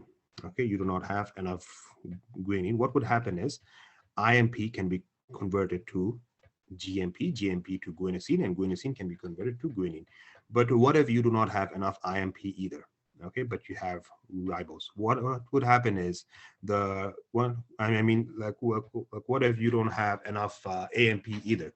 So if you do not have enough AMP, then this pathway will go. That is, the GMP will be converted to IMP. IMP will be converted to AMP. Then once again, if you do not have enough inosine, and we know that inosine is required to form hypoxanthine. Hypoxanthine can be converted back to IMP, and then this pathway can occur. So in order for this to occur, this process, that is AMP, can be converted to adenosine. Adenosine can be converted to inosine. And do you realize the fact that I just mentioned that there are multiple ways that this pathway can be completed just for the salvage pathway? So there are two salvages, that is hypoxanthine guanine phosphoribosal transferase pathway and adenosine deaminase pathway. Okay. Now, do you guys realize the importance for the salvage pathways? Why we need salvage pathway? Salvage means saving. Saving. You want to form the things. For example, if you do not have enough substrate to form the things de novo, then you can use the salvage pathway. Okay. Are we clear about this? Are we clear about this? AGPRT plus PRPP. Let me see if I missed out on anything. AGPRT plus PRPP. Basically, guanine can be converted to GMP. Hypoxanthine can be converted to IMP in the presence of AGPRT. But sometimes they both can use AGPRT to form PRPP. This is not that high yield. That's why I didn't use it over here. This causes a lot of confusion. So that's that. Okay. Are we clear? Have you guys understood the term salvage? Why they use the word salvage? Okay. Salvage basically meaning if something is absent over here, a pathway can take over and form the substrate once again. If they cannot form the substrate by the help of de novo synthesis, then salvage pathway can come and save them. Okay. Salvage means saving. Let's do a quick review. First of all, you have ribose 5-phosphate, which is converted to IMP. IMP is converted to inosine. Inosine is converted to hypoxanthine. That is the one pathway straight. Then we know from previous knowledge that IMP is converted to GMP and AMP. GMP to guanosine, guanosine to guanine, and AMP is formed with the help of adenine. Now, the salvage pathways are two. That is, guanine can be converted back to GMP, and for guanine to do that, hypoxanthine has to be converted to IMP, and this occurs in the presence of hypoxanthine guanine phosphoribosyltransferase transferase. Okay, and over here, adenine, in the presence of, I think another enzyme was over here. Okay, another enzyme which is not that very high yield, that is APRT. Okay, adenosine phosphoribosyltransferase transferase, or APRT, is converted to AMP, AMP to adenosine, adenosine to adenosine deaminase, forms inosine, inosine to hypoxanthine, and then this reaction keeps on happening over and over again. And then the last one is the last final metabolic products is that hypoxanthine can be converted to xanthine in the presence of xanthine oxidase. Xanthine oxidase can be formed into uric acid in the presence of xanthine oxidase once again, and uric acid is converted to allantoin. Okay, are we clear?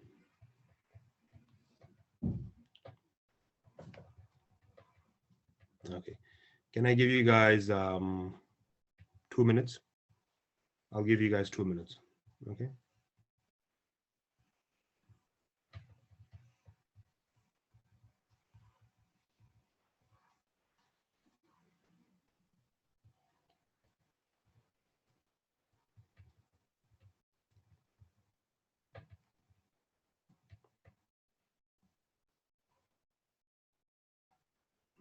Yes, Dr. Karbasi, yes. Okay.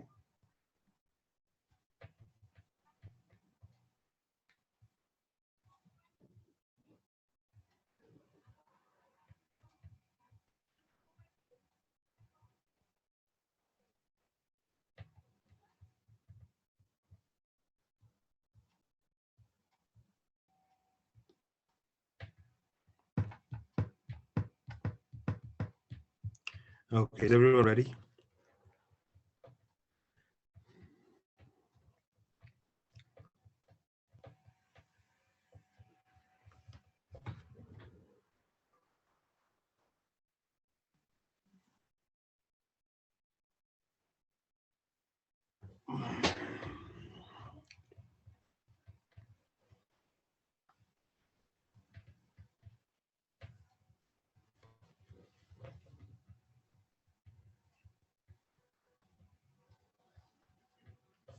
Okay. Okay, you know what I will do? Let me just so that everyone can participate. Keep on, okay. Take some more time, try to learn the purine salvage pathway, and let me see the best way I can test you guys. Okay, best way I can test you guys. Okay.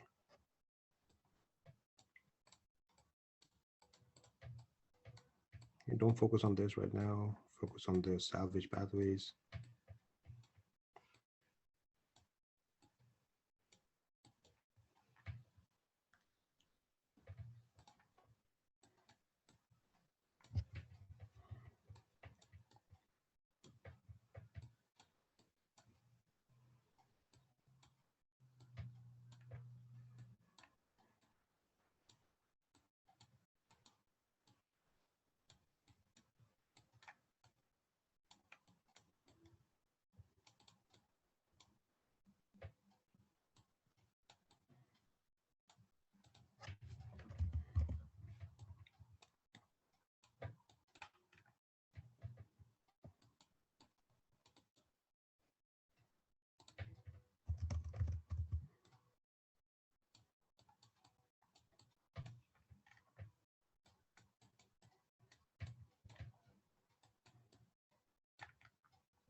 Okay.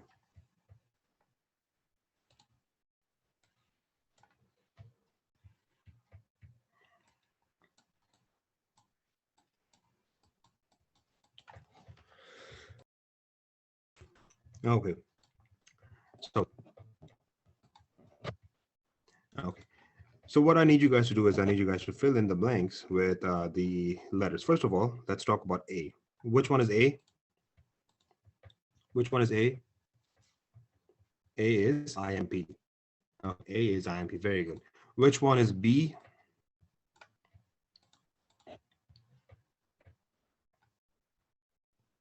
PRPP. Which one is C?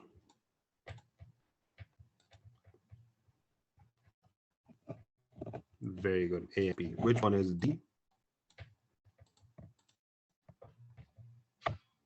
Good. Okay. Which one is G?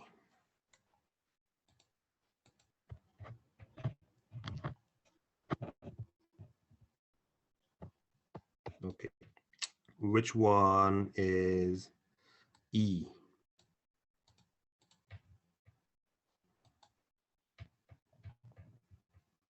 Okay. Which one is F?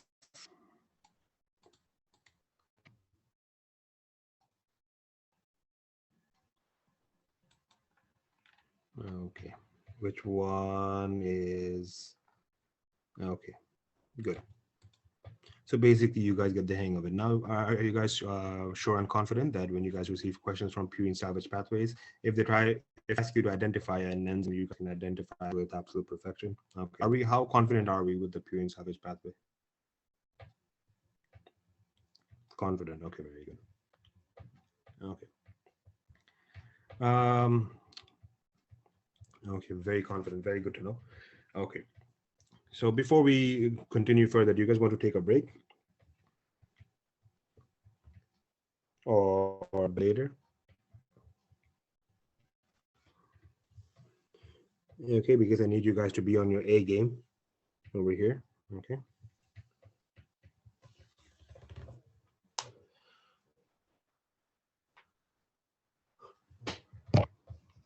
Okay, 15 minutes. All right, 15 minutes. Okay, go ahead. So I'll see you guys in 15 minutes.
Okay.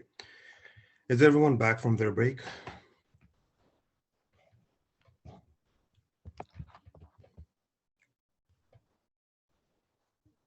Okay, good. Okay. All right. So let's go back to our lecture. Okay. So this is where we were. We were studying the purine and pyrimidine salvage pathway. Okay. And that's that. Right now, we will talk about some of the pathologies associated with this pathway. The first pathology that I want to talk about is, once again, what was the enzyme over here for G?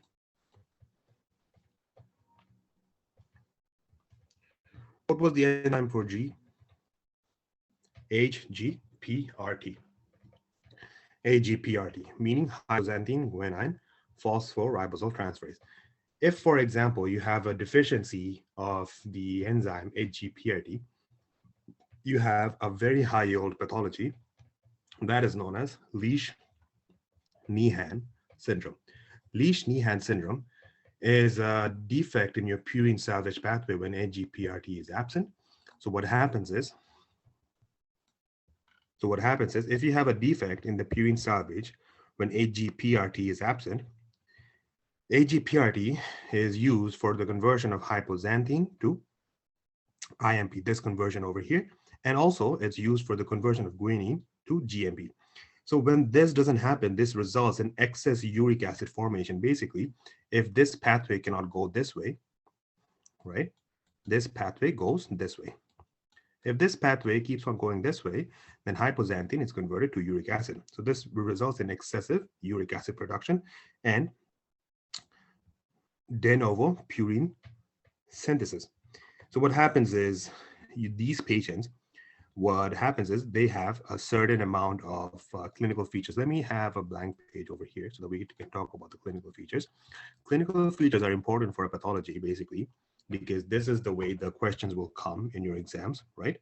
The questions will appear according to the clinical features that is present in the textbook. So we're talking about Lesch-Nyhan syndrome. Okay. You have the clinical features of Lesch-Nyhan. The clinical features of Lesch-Nyhan is that these patients, they will have excessive uric acid, and they will have, and it's an X-linked recessive disease. So first of all, this is an X-linked recessive disease. Lesch-Nyhan, it's an X-linked recessive disease. What happens over here is that these patients, they are intellectually disabled. They're not very intelligent. Okay. Then these patients, they have self-mutilation or self-mutilating behavior. One of the most common problems the mother will come and complain about their child is that their child is biting away their lips. The child will try to self-mutilate. The word mutilate means harm, and they will try to harm themselves. And the way they will try to harm themselves is that they will try to bite off their lips. The way I like to think about it is that over here you have a problem with purine formation, right? And because AGPRT is not there, so your body keeps on looking for purine products, meat products. So the first protein that is right in front of your mouth are your lips. So the young child or the patient, they try to bite away their lips. Patients of Lesch-Nyhan syndrome, they have a very scary appearance. Okay, they have a very scary appearance. So this is how Lesch-Nyhan syndrome patients usually present. They bite away their lips, like this one. They try to look for proteins. The first protein is their lips, so they try to bite away their lips. Pretty scary. So that's that, self-mutilating behavior. Next one is that these patients, they have what they have is they have extreme aggression. They're always very aggressive. They're not calm. Okay, they're not calm. So these are the three things that the mother will complain, and this will be present in your question. The signs that you will see as a physician, is that these patients, when you do their comprehensive metabolic panels and you see their uric acid level, you will find that these patients, they are they have a hyperuric acid level, meaning that they have hyperuricemia. Uricemia. Okay. Next one is with uric acid comes gout. They can also have signs symptoms of gout, right? Then in CBC they can have macrocytosis because there is impairment of proper DNA formation. As a result, RBCs are larger, meaning MCVs will be higher. Okay, another one that you will find over here is that you will find when you try to ask the mother that when you change your baby's diaper, what do you find? The mother will tell you that there is an orange color appearance of the diaper. This orange appearance are sodium urate crystals. This excessive uric acid that is produced will bind with the sodium to form an orange salt known as sodium urate. So sodium urate will form an orange colored diaper, orange diaper. Okay. Okay. Are we clear about this? Are we clear of the clinical features and the findings? Okay. Good. Very good. How will you treat these patients? These patients, unfortunately, the only form of treatment that we can give them is we can stop the pathway over here. Although it still does not treat the self-mutilating behavior of the patient, but at least what it will do is it will prevent the formation of the uric acid. So you can prescribe allopurinol and febuxostat to inhibit the enzyme xanthine oxidase. So treatment is basically allopurinol, which is the first line. The second line is febuxostat. Okay. Lesch-Nyhan syndrome. This is Lesch-Nyhan syndrome. Once again, the enzyme that is deficient is HGPRT. Are we clear about this? HGPRT, Lesch-Nyhan syndrome. Okay, next time, if you guys receive a question about HGPRT and Lesch-Nyhan syndrome, look out for a young child, aggressive, biting away their lips with painful joints due to gout, then extremely aggressive, orange colored diaper. All these are signs and symptoms of Lesch-Nyhan syndrome. Another one is also a very high yield disease. That is, if HGPRT is absent, what was another enzyme that we used for the salvage pathway?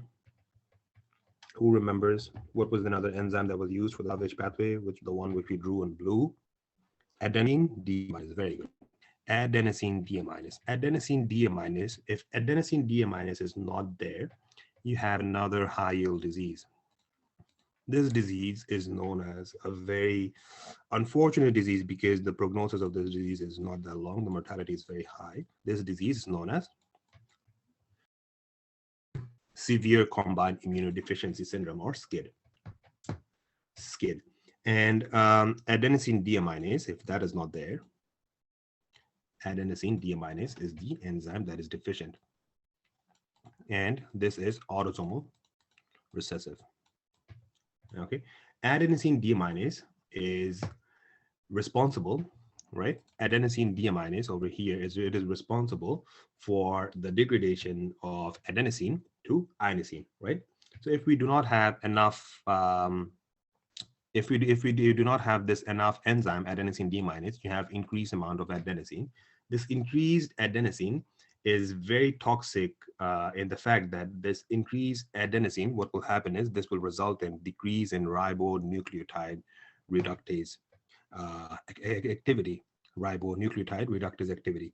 And this increased adenosine, this is extremely lymphotoxic, meaning that this will kill your T lymphocytes and B lymphocyte, but especially your T lymphocyte. So what this will do is this will cause T lymphocyte deficiency. So this will attack your T and Bs, but mostly T.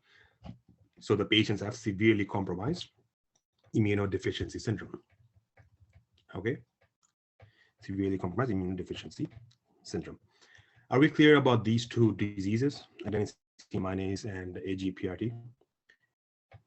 Adenosine deaminase deficiency, if that is not there, there will be increase in adenosine. Increased adenosine, if adenosine deaminase, if that is not here, then there will be increased amount of adenosine. If there's increased amount of adenosine, what will happen is that there will be extreme formation of DATP, increased formation of DATP. DATP is DATP. What it will do is it will result in decreasing in the ribonucleotide reductase, because everything will go to this way, DATP. So this pathway will not be there, and ribonucleotide reductase will work less. If there is decreased activity of the ribonucleotide reductase, then this is extremely lymphotoxic, and also adenosine itself is extremely lymphotoxic. But the fact that ribonucleotide reductase activity is decreased, it's not very high yield for adenosine deaminase. Remembering that adenosine deaminase deficiency forms SCID, severe combined immunodeficiency, is enough. That is enough knowledge for step 1. Okay. Okay. Are we clear about this?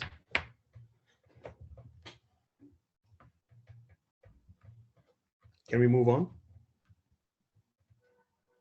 Are we clear about these two diseases?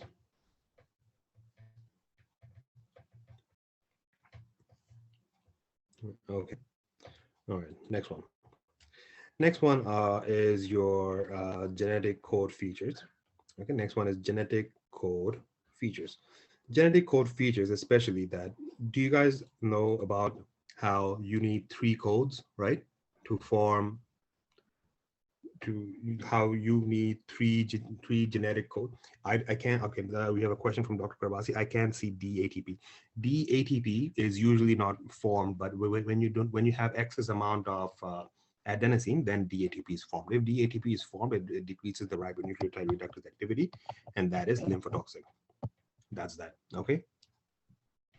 It's not usually formed. Okay. My question is, have you guys heard about the fact how 3 codons are required to form give out one genetic information, right? Yes or no? Okay. And each codon which contains each codon, for example, each codon can specify only one amino acid, unambiguous. The fact that each codon is specific for one type of amino acid, this is known as an unambiguous feature. Unambiguous, the word unambiguous meaning that it's that basically it means that it's a given. It's a given, meaning that it is very well known that each codon, it specifies for only one amino acid. So if you have 3 codons for like this, for example, methionine, the codons are AUG, right? No matter what, every time AUG, if it forms in a DNA structure, then this will give rise to methionine, which is the amino acid. So that's what it means. It is very unambiguous that AUG will form methionine. That's that. Next one. Next one is degenerate. This one is high yield, extremely high yield, degenerate codon. Extremely high yield. What is a degenerate? Basically, most amino acids are coded by multiple codons. Most amino acids, they're coded by multiple codons. The wobble is basically the 3rd position of the codon. The codons that differ in the 3rd may code for the same tRNA acid. So basically, if you were to change the 3rd place, for example, there is, for example, it's GAG. This last G is the wobble position. The first 2 are important for deciding what amino acid it will be. After the decision is made, even if you change the last one, the G, it will still not matter. That amino acid will still be produced. This question is asked a lot in your NBME, especially when they ask you that which type of genetic feature, if removed, can also form the same amino acid regardless.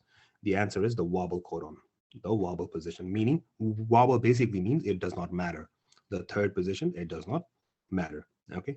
Specific base pair is usually required only in the first 2 nucleotide positions of the mRNA codon. Okay. That's that. So the 3rd position is not that. We used to joke around in our medical school how when we wouldn't care about someone, we would say that they're the wobble.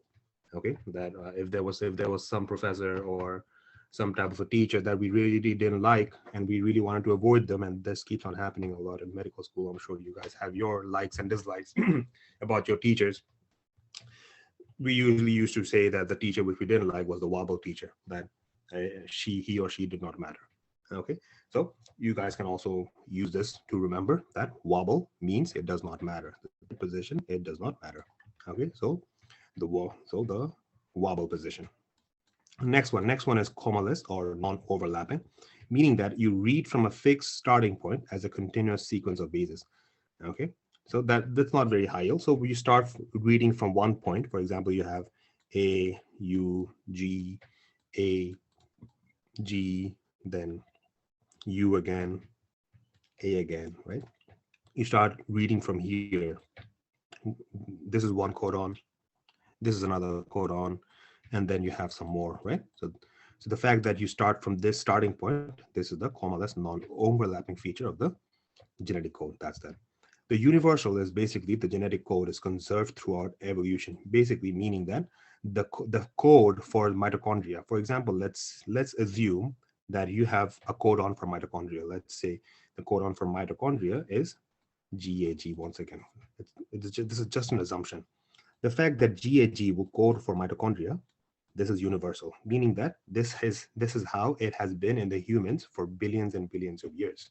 That is, throughout evolution, everything has changed, but the fact that these three coded for mitochondria is still the same. So this feature is known as a universal feature. Not high yield, not important. The only high yield thing from over here is the wobble, meaning the part of the codon or the third position of the codon, which does not matter at all. Okay, are we clear about this? The type of questions you would receive in NBME is basically they will ask you which position of the genetic code is not important for coding for the same amino acid, and the answer is the third position or the wobble position. Okay, AUG is the start codon. Yes, augment. Okay. Okay, let's discuss this since you asked about AUG. Okay, AUG is used for the word augmentation, meaning AUG is methionine. That augmentation meaning start or the beginning, so methionine. And the stop codons are you are away, you go away, you are gone. You are away, you go away, and you are gone. These are the stop codons.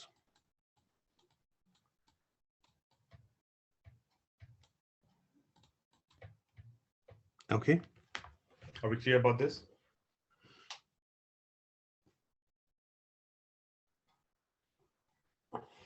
Okay, did you guys know about this before? I'm sure you guys did, right? The start codons and the stop codons. You are away, you go away, you are gone, right? Yes, very good. Okay, that's good. Now comes the mountain of information over here. That is DNA replication. Okay, how many of us are familiar with DNA replication? How many of us are familiar with DNA replication? Very good. Okay, very good. Okay, so what I will do, okay, so what I will do is before we jump into this whole process of enzymes, what's happening over here, can I give a very brief small introduction to DNA replication before we jump into first aid? Okay, we will give a introduction to the DNA replication before we jump into first aid, so that for all the students who are not well accustomed to what DNA replication is, okay, basically there are two processes. One is DNA replication, another one is protein synthesis. Do not mix those both up. DNA replication is that DNA, it is replicated to form another DNA. Okay, DNA replication and is formed to it is basically formed to DNA. I mean, this whole process this occurs because because in DNA replication, you had the process of replication has to occur for another DNA to form. That's that. Nothing more, nothing less. So if we have a DNA, right, we know that the DNA they have, for example, like this, they have the 3', okay, they have 3' end, and they have the 5' end, and then over here they have the 5' end, they have the 3' end. Okay, what do we mean by the word primes? What do we mean by 3' and 5'? Does anyone know? What do we mean by the word 3', 5'? Exactly. 3' and 5' basically mean that at the third position and at the fifth position, you have the attachment of the carbon atom. You have the attachment of the carbon atom. So let's say that this was the structure over here. Okay, so you have 1, 2, 3, 4, 5, 6. This is the base structure. Over here, if you have the attachment of the carbon atom, this is the 3'. And you have the attachment of the carbon atom over here, this is the 5'. That's that. So that's basically what we mean. Okay, so basically, if the first process of DNA replication, okay, the first process of DNA replication is that first, before the DNA replicates, it has to be divided. DNA has the 3' end and the 5' end, right? How we just said before. It has to be separated and unwind. It has to be separated and unwind into big structures over here. Okay, this is basically the 3' end. This is the 5' end of the DNA. Okay, the process, the enzyme that is used for unwinding, you know how the DNA is super coiled like this, right? This has to be unwinded, unwinded in order for the replication to occur. The enzyme that is responsible for the unwinding of this structure over here, this enzyme is known as DNA helicase. DNA helicase. So DNA helicase is basically the enzyme that is used for the unwinding of the DNA. Okay, right now you have both strands of the DNA, that is the 3' end and the 5' end of the DNA, and it is unwound by the DNA helicase.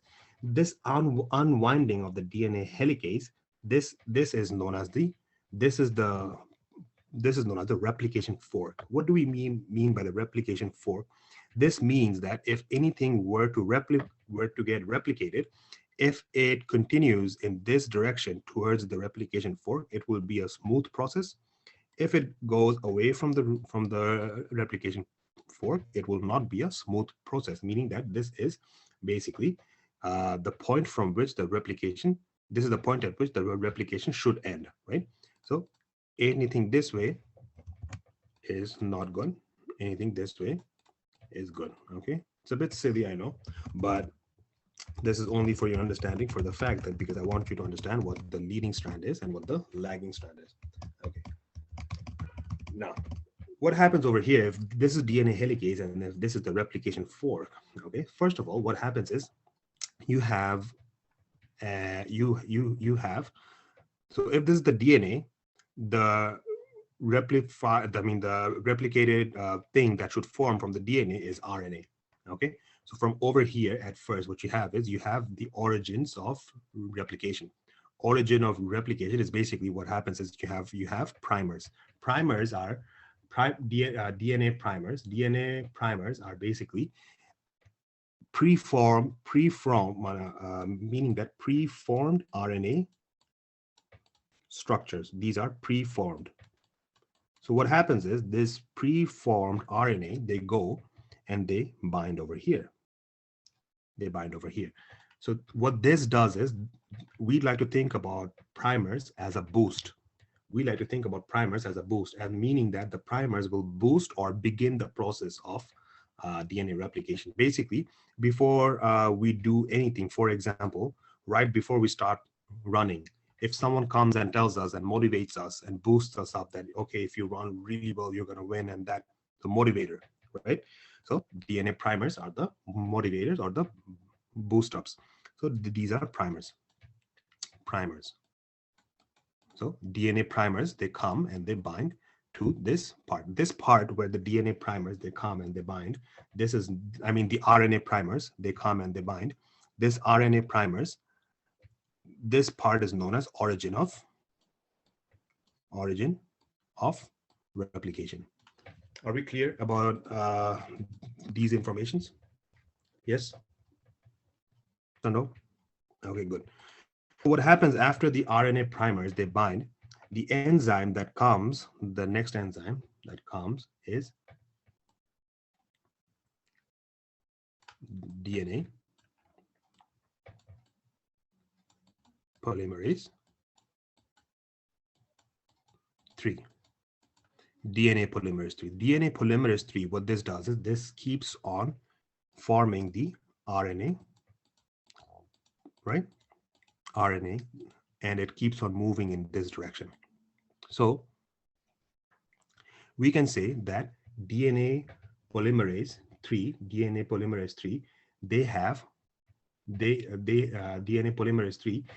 have, so this is the first thing, that is, first of all, if this is the 3' and the DNA polymerase 3 comes over here, then can we say that the DNA polymerase 3, this added an RNA primer, and from the primer, DNA polymerase 3 kept on moving in this direction. If this is the 3', then this is the 5' at which the DNA polymerase 3 came and it started beginning the replication fork. Yes or no? Can we say this, that the DNA polymerase 3, it came and it bound at 3'. If they have to attach another substance, that has to be at the 5'. That is the exact opposite, right? Okay. So DNA polymerase 3 came and it attached the RNAs all the way, right? And it kept on moving this way until it reached the replication fork. So it's a continuous strand. So can we say that DNA polymerase 3 have 5' to 3' synthetic activity?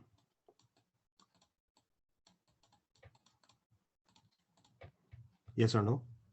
5' to 3' synthetic activity, yes or no? Okay. And there's also another thing. My question is there a possibility that when DNA replication is taking place, can there be an addition of a faulty RNA, and this can mess up the whole procedure because there's so much DNA replication going on in the body? Is that possible? Yes or no? Yes or no? Yes. If that's a possibility, then what DNA polymerase 3, what they do is they proofread the DNA. They will read the, so once they finish the replication this way, once they finish the replication all the way, they will come over here, right? They will come over here, and then they will start reading the whole thing that, okay, I have added all these RNA primers. I just want to make sure that these are added in the right sequence. And for example, they find something over here which is not right. Okay. What they will do is they will remove this portion and add another primer.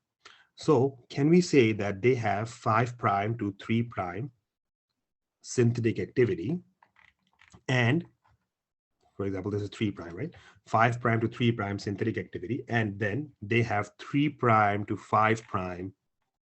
They have 3' to 5' exonuclease, meaning that exonuclease is basically the fact that our DNA polymerase 3, they found this faulty RNA over here. They got rid of this portion of the RNA. This getting rid of the fact, this is known as exonuclease activity. So can we say that they have 3' to 5' exonuclease activity? Yes or no? Can we say this? Yes? Okay. Guys, have you guys understood? If you guys did, then can I get a yes on the chat box or a no on the chat box, please? Okay. Good. So this is a very, very high yield piece of information, especially for your NBME. Okay. That next time, if you receive a question and you have all these information over here, that they go like, which enzyme has 3' to 5' exonuclease activity and 5' to 3' synthetic activity, and they have DNA pol 1, 2, 3, right? RNA pol 1, Now, if you receive these type of questions, are you going to be confident, yes or no, that it's the DNA polymerase? Okay. And is there a possibility that you guys can receive these questions? Have you guys already received these questions in NBMEs? Yes or no? Anyone? Anyone? Yes. Okay. Good. Very good. So you guys know how important this is. Okay. Next one. Next one is the fact that there was a primer here. Do you guys remember the RNA primer that was over here? The fact that the primer is an RNA. Do not forget this. Primers are RNA sequences. We know a lot of students who are not sure whether the primer is DNA or RNA. The primer is an RNA. Now, this primer that was over here, this primer has to be removed. This primer has to be this primer. This primer. The fact that the primer was here, the enzyme that added this primer is known as primase. My apologies, DNA primase. Okay, primase. This enzyme is known as primase. DNA primase. Okay, and this strand that has just been produced in this way, without any lags, this strand is known as leading strand. This strand is known as leading strand. Okay, now we will talk about the next strand that is over here. That is this one over here. DNA synthesis will always occur in the opposite of 3 prime. So it will occur in this way. But what happens in this one over here, that DNA synthesis, this occurs in the opposite direction. So since this is the replication fork, okay, this is the replication fork. DNA synthesis, if it occurs in the opposite of the replication fork, this occurs at first. What happens once again, that over here you have primase, right? The primase, this comes and this attaches an RNA primer over here. Okay, this attaches an RNA primer, and then you have which enzyme? You have DNA polymerase 3, right, which comes and it starts making the strand. DNA polymerase 3, it starts making the strand. But the thing is, since the fact that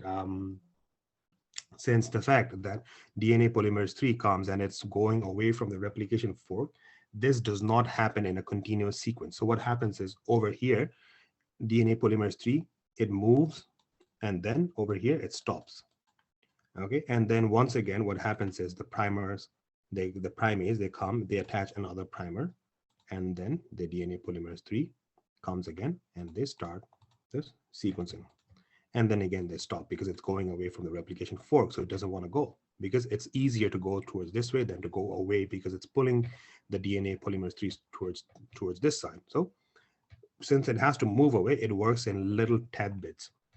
And then once again, the RNA primase come, and then DNA polymerase 3 comes and it completes the lagging strand.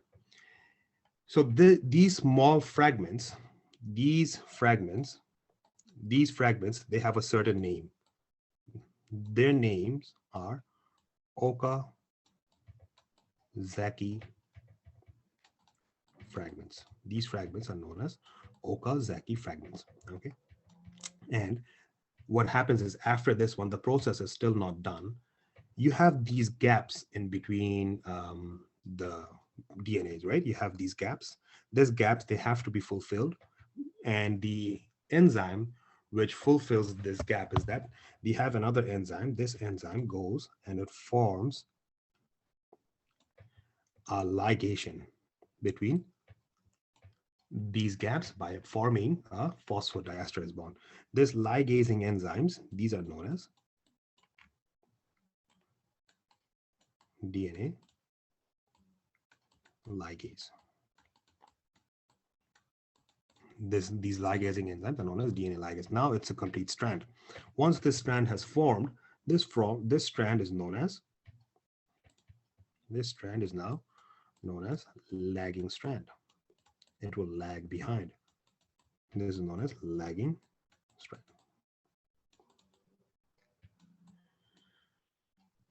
Okay, that is basically what this is. Do you have another piece of enzyme? This is known as DNA. This enzyme is basically over here. This enzyme, it stays over here. Okay, this enzyme is known as DNA topoisomerases.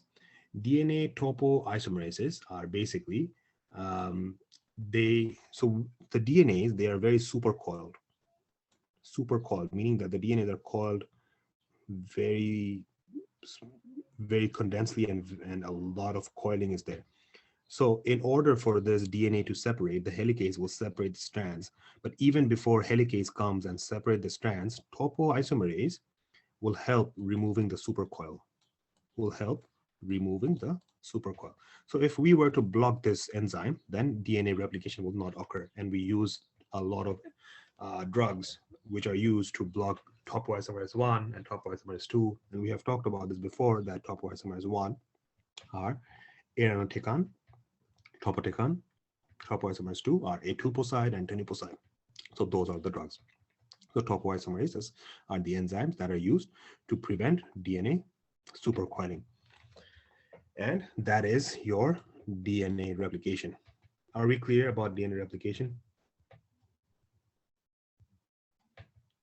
Everyone? Replication fork is nothing but the point from where replication begins. Okay, the point where replication begins. You have another structure over here, that you have these single-stranded binding proteins. Okay, you have these single-stranded binding proteins. So the single-stranded binding proteins, they basically, what they do is, these proteins, they make sure that the DNA does not go back to the coiled up structure. Once they have been unwounded, they make sure that these DNA structures do not go back to the supercoiled structure it was before. And the DNA helicase and the single-stranded binding protein, and the fact that the replication begins from over here, this is known as the replication fork. Okay. We did not discuss DNA polymerase 1. We discussed DNA polymerase 3 only. Okay. Have you understood DNA polymerase 3?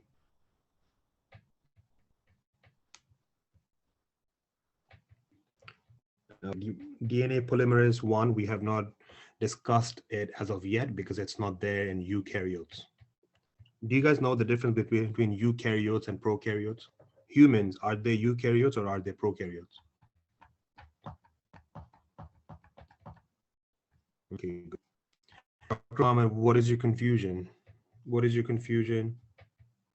Please, if you have any question, ask me right now.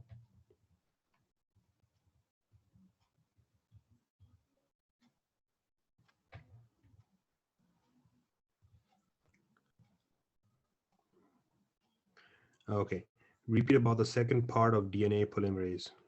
Second part of DNA polymerase. Okay, which part are we talking about over here? Second part of DNA polymerase. Can you please unmute yourself and ask me the question, because it will be faster. I have to keep on moving forward, please. What is your question? Unmute yourself and ask me the question, please.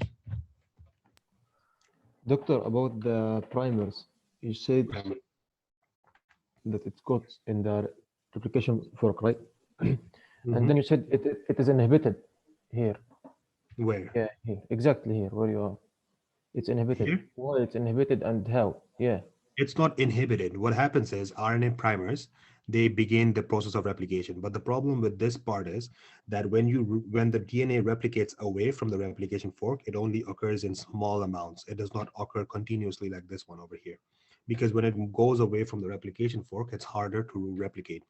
Okay, so what happens is RNA primer comes, DNA polymerase 3 comes, forms a new RNA sequence, and then it stops. Then again, RNA primer comes, and then DNA polymerase 3 comes again, it replicates, and then it stops. And then again, it keeps on continuing like this. That's what's happening over here. Are we clear? And what DNA ligase did it do to it? Sorry. DNA ligase, what they do is after there's formation of the strand, there are pieces of blanks in the middle. So what happened was that over here you had a blank, right? Primers, polymerase 3 forms a new strand, blank. Primers, polymerase 3 forms a new strand, blank. So if we have to complete these sequence, then these blanks have to be fulfilled. This fulfilling is done by another enzyme, just for the lagging strand, not for this one. This enzyme is known as DNA ligase. They bind this one with this one. They just bind this one with this one. Okay, by phosphodiesterase bond. Okay, are we clear? Dr. Mohammed, are we clear? Okay, next question is from Dr. Garbasi. Topoisomerase, repeat. Topoisomerase is basically nothing. These are basically enzyme which allows the DNA to topoisomerase. Basically, they allow the DNA to remove their supercoil. The DNA is very supercoiled. If you do not remove the supercoil, you cannot separate the DNA. So they allow for the removal of the supercoiling of the DNA. Okay. Telomerase. I did not discuss telomerase yet. I have just discussed links. Okay. Replication fork is basically the point from which replication should begin. Okay, for the leading strand. I mean, should end. Okay, are we clear about this? Telomerase, DNA polymerase 3, these are the things I have not discussed yet. This is just an introduction to the diagram. This is not the actual stuff. We will read about the first aid. We will read it in the first aid right now. Okay, so let's move on to the first aid. Let's see what's there. Okay, so first of all, we have DNA replication. Eukaryotic DNA is more complex than prokaryotes. Prokaryotes are not us. Prokaryotes are basically microorganisms, but uses many enzymes and analogs to those listed below. So there are a lot of similarities and dissimilarities in between eukaryotic and prokaryotic DNA replications. In both prokaryotes and eukaryotes, DNA replication is semi-conservative, meaning that it involves continuous and discontinuous synthesis, and it usually occurs in the 5' to 3' direction. Synthesis always occurs in the 5' to 3' direction. Okay. Right now, origin of replication. This is the first one, that this part is the origin of replication. Origin of replication is basically particular census sequence in a genome where DNA replication begins, maybe single or the multiple. Basically, the point from where RNA primer comes and starts the process of multiplication. This is known as origin of replication. Over here, nothing more, nothing less. For this one, you have only one origin of replication. For this one, you have multiple origins of replication. Okay, that's that. AT-rich sequences are found in the promoters and origins of replication, such as Tata box. This is extremely high yield. Okay, this is extremely high yield for you all. If you're doing a fast review, then you have to understand that promoters, basically origins of replication, they contain high amount of AT, meaning adenosine and thymine sequences, and these are known as TATA box. TATA box. Are we clear about this? Next time, if you hear the word TATA, I want you to think about replication and origins of replication and the promoter regions of replication. Are we clear about this? Where are the promoters? The promoters are not here. Over here, you only have the origins of replications. We'll talk about the promoters later. The promoters are there in the genes. Okay. Okay. Okay. Next one is replication fork. Replication fork is basically this part over here. Okay. Replication fork is the Y-shaped region along DNA where leading and lagging strands are synthesized. That's that. Nothing more. Not very high yield. Next one is helicase. Helicase unwinds DNA template at replication fork. This is very high yield. If they ask you a question that which enzyme is responsible for the unwinding of the DNA template at the replication fork, the enzyme is helicase. Okay. And I'm pretty sure after reading this, you guys can easily understand. you guys can easily understand the helicase. Okay. If you receive a question about helicase, can you answer them right now? That which enzyme is the helicase? Yes or no?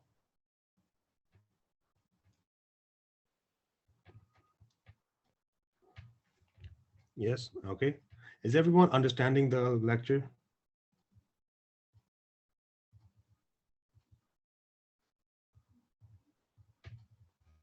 Okay, good. Is this the first time? Do we have any students over here for whom DNA replication today is the first time? Do we have any students over here? Okay. Have you guys? Oh, no problem. Okay, big, no problem. But since the fact that this is your first time, have you understood DNA replication? Have you understood the process which I just talked about? Okay. Have any question, please don't hesitate to ask me right now. Next one. Next one is, so we were talking about the enzyme helicase. Helicase is responsible for DNA unwinding at the replication fork.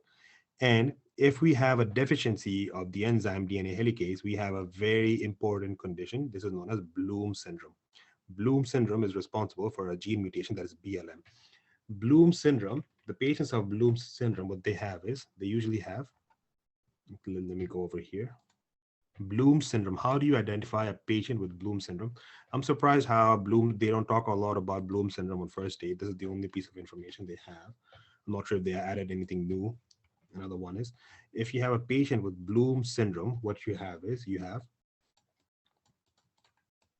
high-pitched voice. Then you have long, narrow face.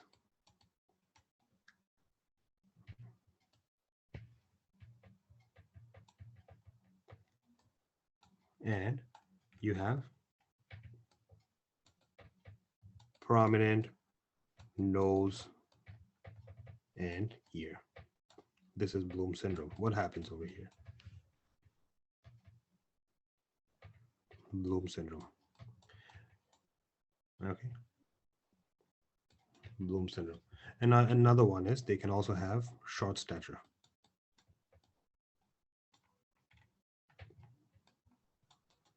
Short stature.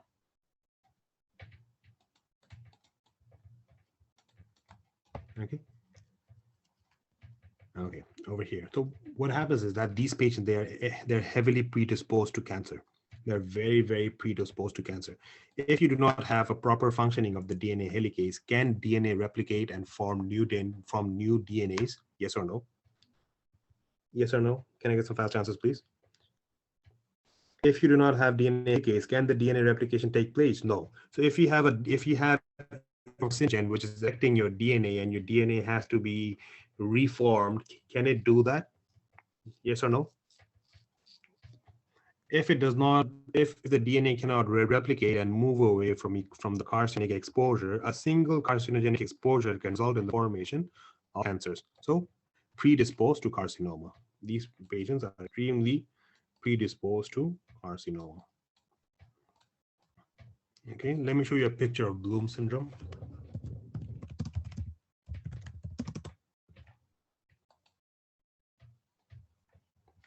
Bloom syndrome.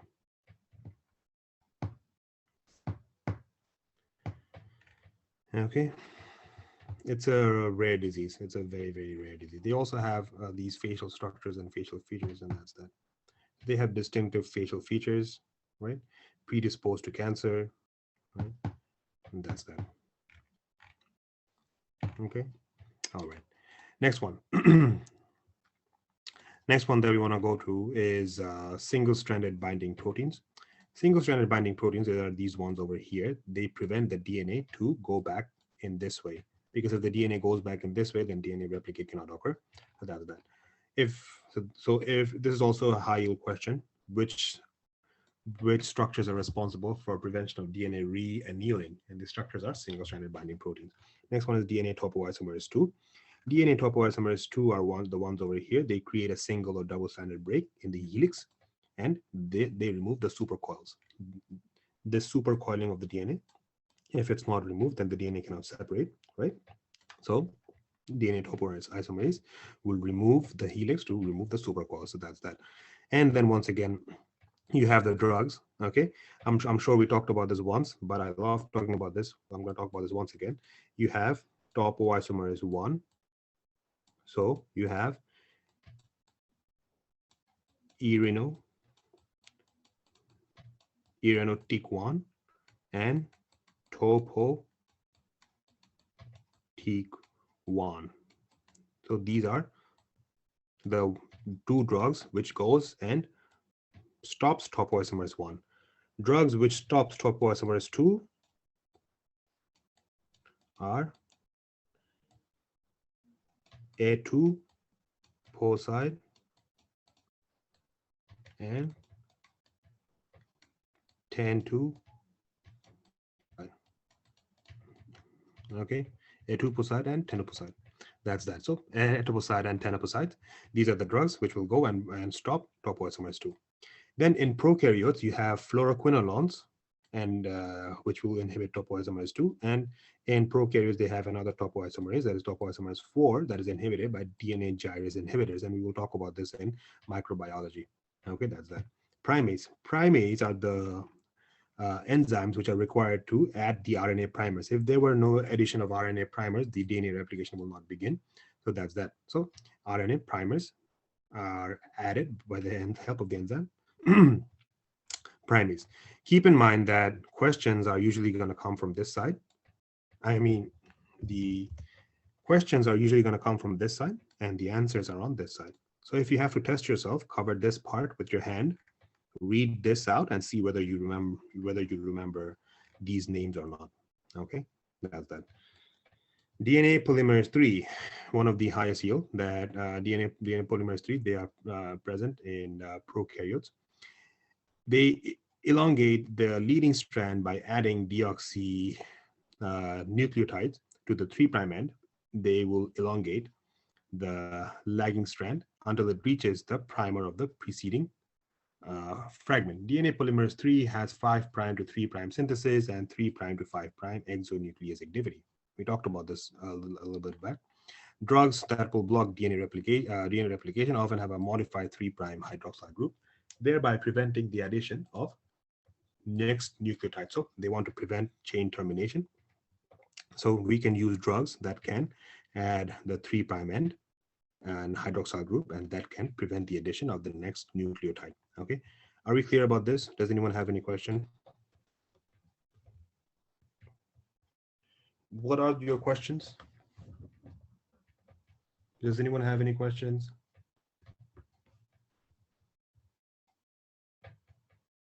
Indicated for what? What is indicated for what? It's been tested in USMLE. Okay, I'm not. Okay. Can you please rephrase your question? Last two symptoms of Bloom syndrome. Last two symptoms of Bloom syndromes are basically short stature, prominent jaws, and then predisposed to carcinomas. Okay, that's that. Next one, re-annealing means binding. Yes, re-annealing means binding. Bloom syndrome, it has been tested. Yes, it's tested in NBMEs. Okay. Are we clear?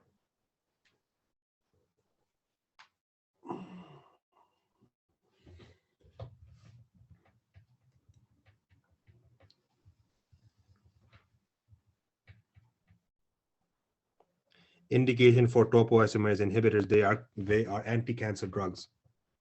Etoposide, tenoposide, irinotecan, and topotecan are anti-cancer drugs. Any other question?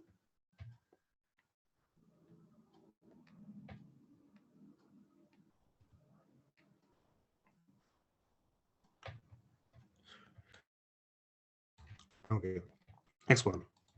Next one is DNA polymerase 1. DNA polymerase 1, they are present in the prokaryotes. They will degrade the RNA primer and replace it with DNA. So the primer, which was over here, this could have been broken down by DNA polymerase 1. DNA polymerase 1 will break down the RNA primer, and they will replace it with DNA. That's that. And this has the same function as DNA polymerase 3. Also, the fact that they can excise the RNA primers in 5' to 3' exonuclease. Okay. DNA polymerase 3, do they have 3' to 5' synthesis or 3' to 5' exonuclease activity? Anyone? Synthetic activity. Synthetic activity is from side to which side? 5' to 3' synthetic and 3' to 5' exonuclease. So please write this down in your book over here or with a post-it note. DNA polymerase 3 has 5' to 3' exonuclease, and DNA polymerase 1 have 3' to 5', 3' to wait, they also have, my apologies, DNA polymerase 1, my apology, I think I kind of mixed up. DNA polymerase 3 has 3' to 5' exonuclease. My apologies, so sorry. 3' to 5' exonuclease, and DNA polymerase 1 have 5' to 3' exonuclease activity. Okay. Okay. Yes, I mixed it up. My apologies. There's so much going on in my mind right now. Okay, my apologies. I'm really sorry. Should not have mixed it up, but that's that. Okay. Are we clear about this?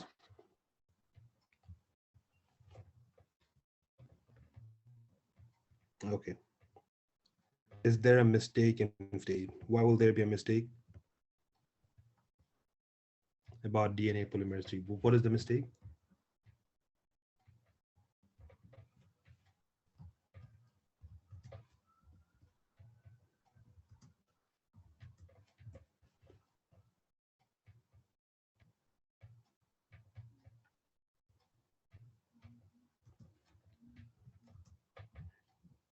What is the mistake? Sorry, because it's written in DNA polymerase 3 prokaryotes only. But I mean, we just discussed about eukaryotes, right? Right. We just discussed about eukaryotes, but the thing is, DNA polymerase 3, although it says that it's just there on prokaryotes, it's not a mistake per se. But the thing is, in eukaryotes, it's also used to some extent, but in prokaryotes, it's used mainly. It's used mainly in prokaryotes. In eukaryotes, DNA polymerase 3, instead of DNA polymerase 3, in eukaryotes, sometimes you do not even need the enzyme DNA polymerase, because once you have the primers, when the primers are added, the synthesis can keep on happening in the leading and the lagging strand.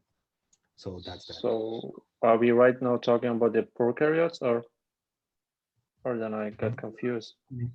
Oh, which one? This one? Yeah, the space. here? Are we talking about the prokaryotes, or I thought about the eukaryotes?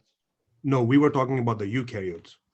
We were talking about the eukaryotes in the sense that I was discussing this diagram over here. But in eukaryotes, you have the DNA polymerase 3, which are working. But the thing is, in DNA polymerase 3 in eukaryotes, they can work, but at the same time, they can also the leading strand can also form without the presence of the DNA polymerase 3 when there's addition of the primers, so they can easily start formation over it. But in prokaryotes, DNA polymerase 3 is it's needed regardless. Okay, but still we talk about the eukaryotes. Okay, I got it. Okay. Is everyone clear about this? Okay, is everyone clear?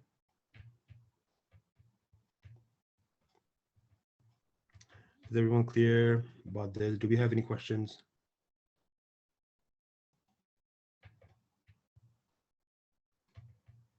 Guys, do we have any questions? Can we move on?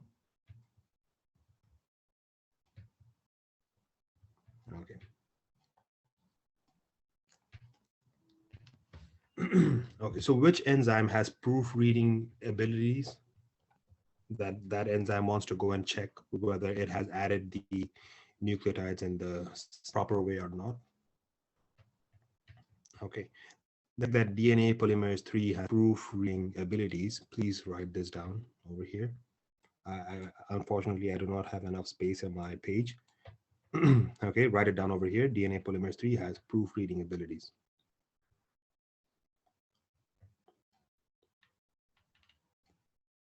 Okay, next one is DNA ligase. DNA ligase will go and catalyze the formation of the phosphodiesterase bond. That is over here. They will come and then they will bind these two structures together. Okay, that's that. Now we have come to a very important structure, that is, a very important enzyme, that is telomerase. Telomerase are basically, they're present in eukaryotes. Basically, this is a reverse transcriptase, that is an RNA-dependent DNA polymerase that will add the DNA to the 3' end of the chromosomes to avoid loss of genetic materials. What happens is they will come and add or tag, meaning that the telomerase will tag, that is, they will add these things at TTA and GGG. Whenever you see TTA and GGG in your USMLE step 1 or your UWorld, try to understand that they're directing you to a telomerase question. The thing is, telomerase will go and they will add these things to the end of the 3' end of the chromosomes to avoid loss of genetic material. But if there's excessive telomerase activity, please write down over here. If there's excessive telomerase activity, then this can give rise to carcinoma, because excessive telomerase activity will result in excessive additions of these things, and the DNA replication will keep on happening time and time again, and no other sequence can go and stop the DNA replication. So this can result in unproliferated growth and differentiation, resulting in carcinoma. And there are some structures where telomerase activity is actually kind of low. For example, RBC, skeletal muscles, and those structures, but that's not high yield. But the fact is that telomerase activity, increased telomerase activity, is responsible for carcinoma, is extremely high yield. Okay, did you guys write it down?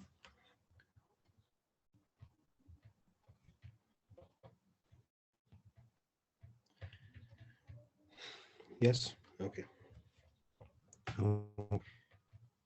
Telomerase is basically TTAGGG.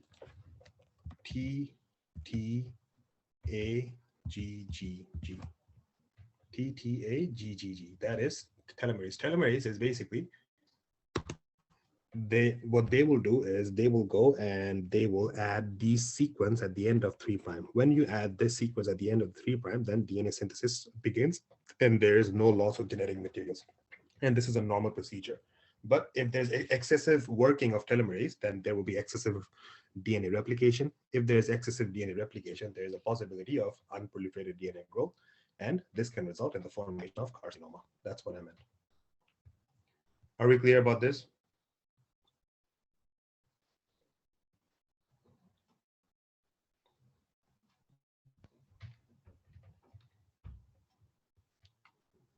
Is this tailing? No. Okay, this is not tailing.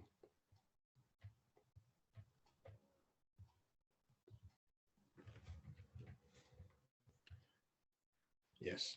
Okay. Are we clear about telomerase activity and everything else? If we are clear, can we stop the lecture up to here for now and begin from tomorrow? Okay, so that we can do some questions. Okay, so that we can do some questions. It's so weird. When I ask you guys questions, I do not get enough reply. But when I ask you guys questions regarding can we stop the lectures, and everyone starts replying yes.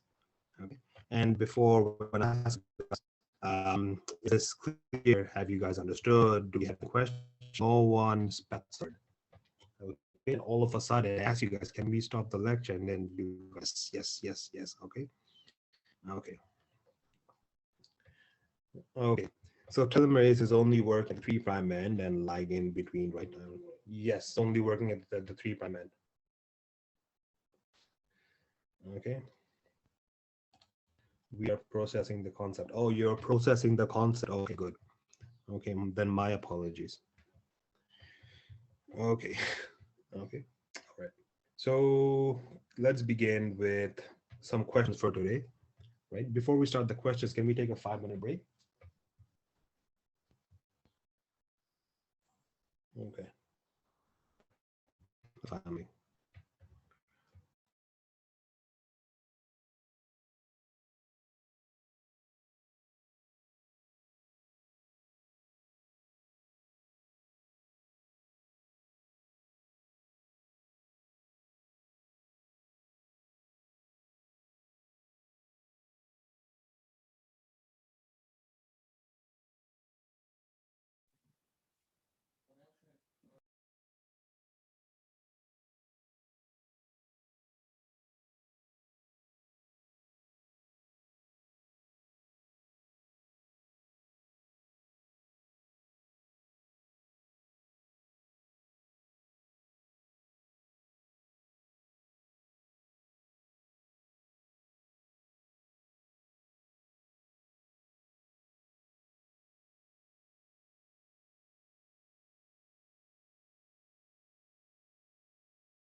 Okay, is everyone back from their break?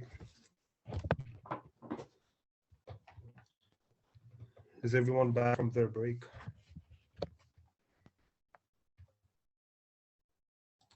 Okay, good. So how did you guys like today's lecture? Did you guys understand today's lecture? Did you guys enjoy today's lecture? I realize a lot of you get a little bit fatigued after 12:30, so I decided to start the lecture over here. But we have to finish the lecture. Can we start tomorrow very early at 9 a.m. exactly, please? Because we do not want to wait for 10-15 minutes for the thing. Okay, so let's start tomorrow very early so that we can finish it on due time. Because what happens is there's so much information regarding genetics, and if we don't understand this, and if it's after 12, I mean, at least over here in New York, after 12, what I realize is that the response rate of the students, they go down very fast. And this makes me think that you guys are not really understanding the lecture properly, and you guys are just waiting for the videos, and then you guys will go through the videos to go through the lecture. But that's not the proper way to utilize a tutor. Okay, so I need you guys to utilize this opportunity as the best way as possible. So in order for us to do that, since we do get a little bit fatigued at 12, let's start the lecture exactly at 9 so that at least we get 3 to 3.5 hours of solid first aid reading. Okay. Okay. So with that being said, let's start today's discussion on UWorld notes. Okay, we will keep on adding the UWorld notes. Regarding the UWorld notes, how are we doing in terms of revisions of the UWorld notes? Are we just collecting them or are we revising them? What's going on with this? Because what I just realized is Bloom syndrome. I have discussed Bloom syndrome in UWorld notes. So surprisingly, none of us remembers Bloom syndrome discussion in the UWorld notes. Are we reading the world notes?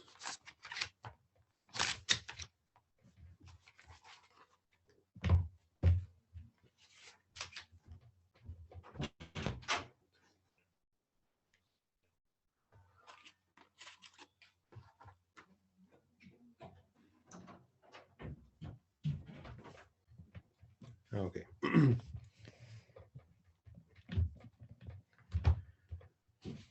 Okay.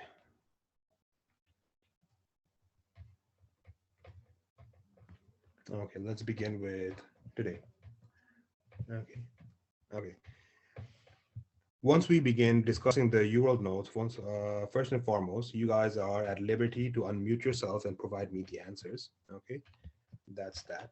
But in order for you guys to do that, please make sure that if you guys have any surrounding noises, please refrain from unmuting yourselves because this will hamper the concentrations, including myself and the rest of the students. So please refrain from doing that if you have background noises.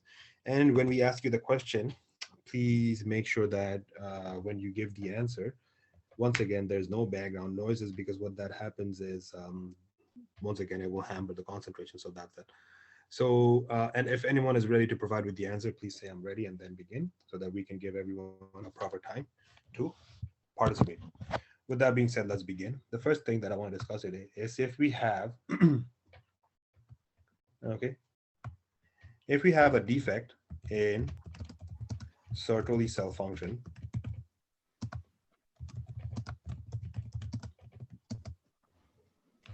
okay, this results in the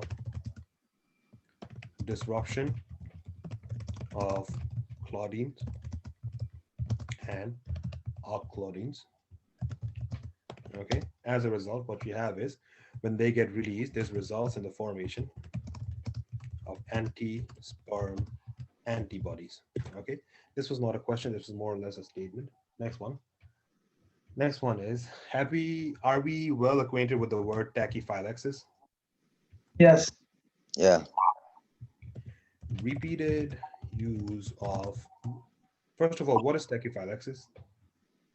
Sudden onset, not responding to the drug. Yeah. Loss of function after repeated stimuli. Meaning sensitization, basically. Desensitization. Yeah. Repeated use of phenylephrine can result in Tachy. tachyphylexis. Next one. which procedure is performed to detect paroxysmal nocturnal hemoglobinuria? Anyone? Flow cytometry. Does anyone else have any better answer?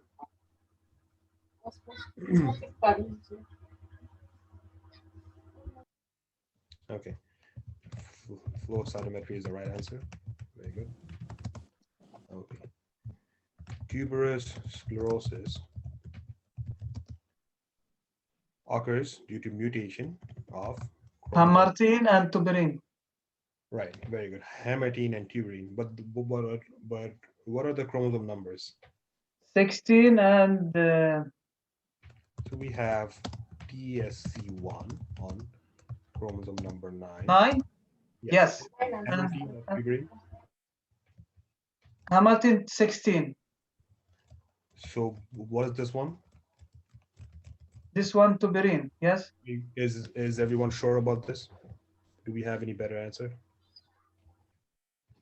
Is everyone sure about this?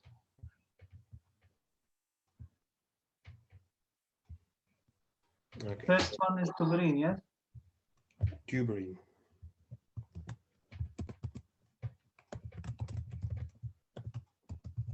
And TSC2 on chromosome number 16. 16 is Chromatin. okay. Next one. Next one is what is the leading cause of death in paroxysmal nocturnal hemoglobinuria? Kidney failure. No, I don't like this question. Okay, because this can go both ways. My apologies. Okay, calcification. Another question. Calcification of cholesterol crystals.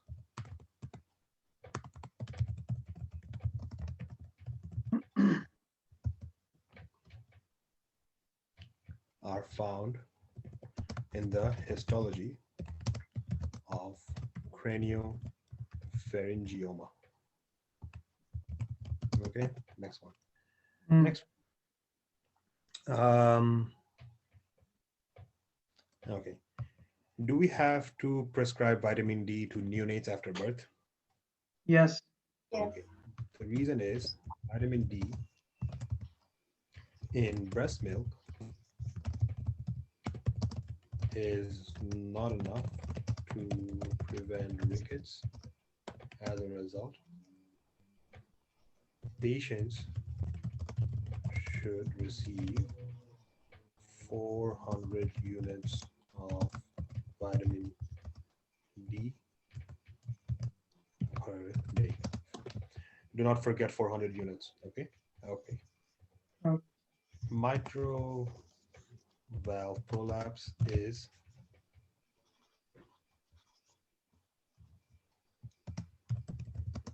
seen on anorexia nervosa.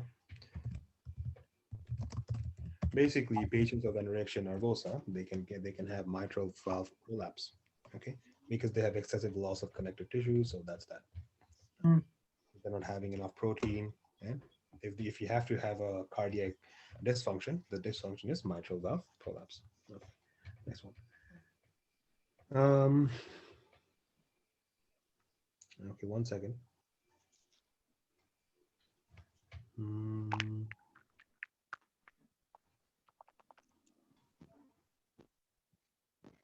Okay.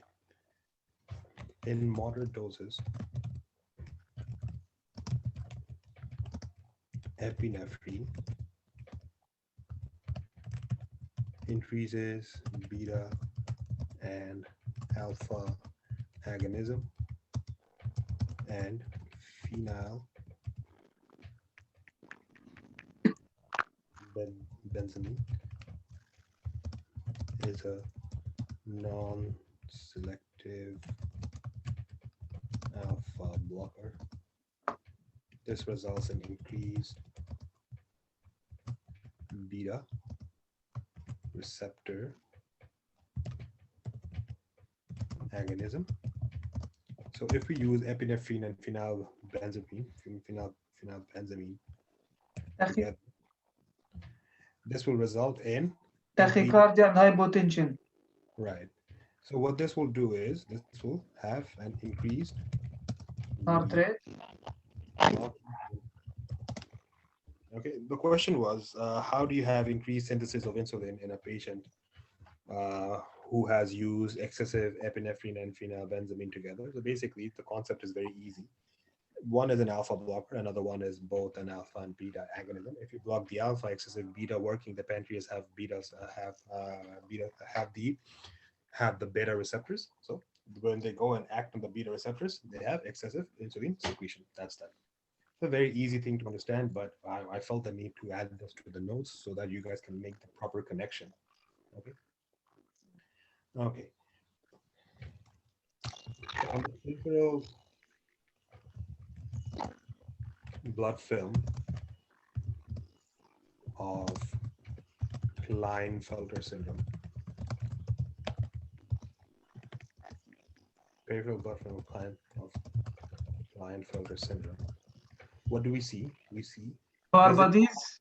Barbadies very good. Okay. in neutrophil.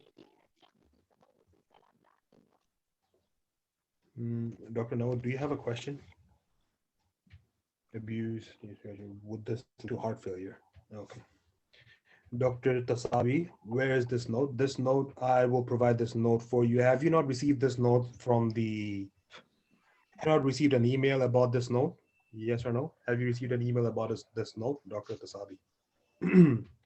You can use the chat box to provide the answer. Have you received? Okay, if you have not received this, then I'll make sure that you receive this notes today. Okay. Peripheral blood film of Klinefelter syndrome. What we see is we see bar bodies. Bar bodies are nothing but activated X chromosomes. Okay. Okay. Why do we see bar bodies on Klinefelter syndrome? We see bar bodies on Klinefelter syndrome because in Klinefelter syndrome you have methylation of cytosine nucleotides. Okay, that's that. Okay, what are the drugs that can cause lithium toxicity? What are the drugs that can cause lithium toxicity? NSAID. Thiazides Oh. and NSAIDs, except aspirin. Okay. Okay. Okay.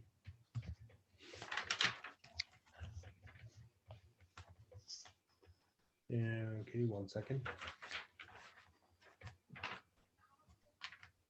Doctor, Yes. ACE inhibitor can cause also lithium toxicity. Which one? ACE inhibitor. ACE inhibitors can cause lithium toxicity. I'm not really sure about this. I'm not really sure about this. I don't want to give one. Let me just take one thing.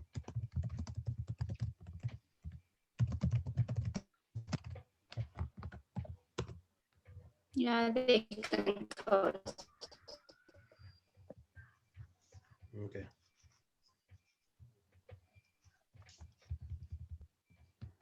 Okay. Very good. I wasn't sure about this. I don't know why. So I guess ACE inhibitors are also there. Okay. Thank you so much. Okay. Very good.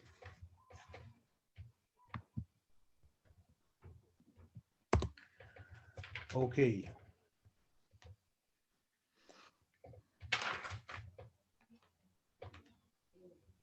Okay.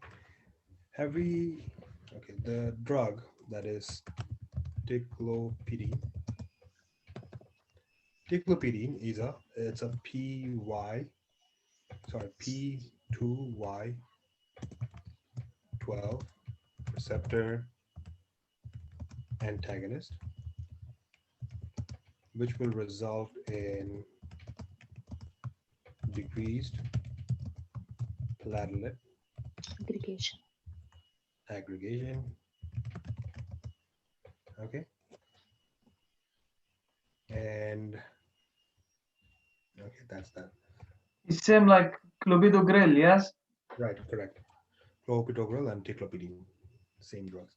Okay, what is the first line drug for hairy cell leukemia? Anyone? We talked about this before. Aren't you glad? Cladribine. Cladribine and Everyone can pentos, say everyone can pento. say cladribine after I have wrote cladri. Okay, so cladribine, very good. Nonetheless, thank you so much for giving the right answer. Next question is what is the mechanism?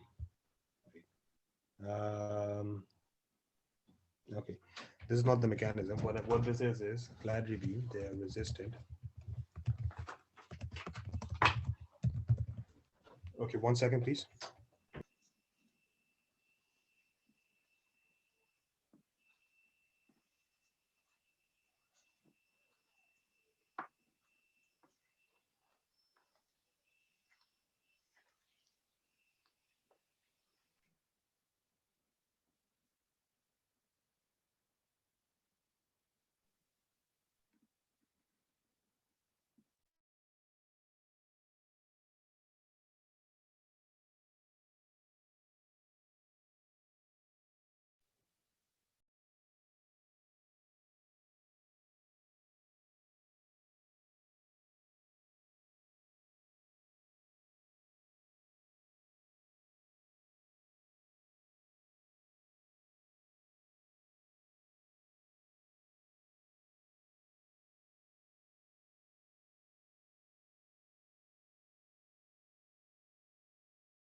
Okay, my apologies. I'm sorry. Okay, cladribine, once again. First line drug for hairy cell leukemia. Cladribine is resistant to breakdown by adenosine deaminase. Yeah, mayonnaise. Did you guys know about this? Yes. I think I got Yeah. this question. Yes. Okay, if Yes. you guys knew about this, what is another drug that is resistant to adenosine deaminase? Adenosine deaminase deficiency. Although this is a drug which is high yield for step 2 CK, but not for step 1.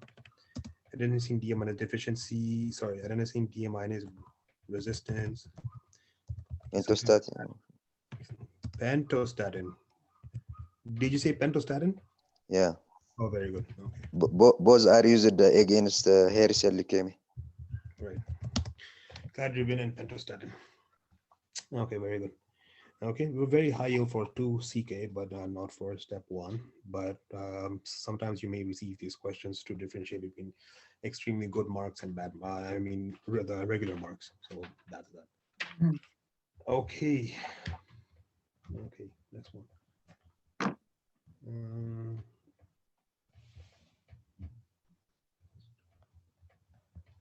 Okay. Chloramphenicol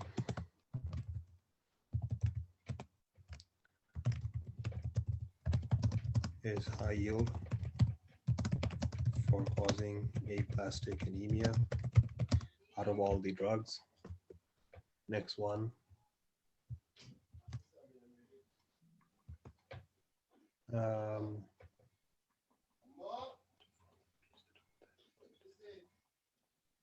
One second. Okay. Circular. I'm pretty sure you guys know this.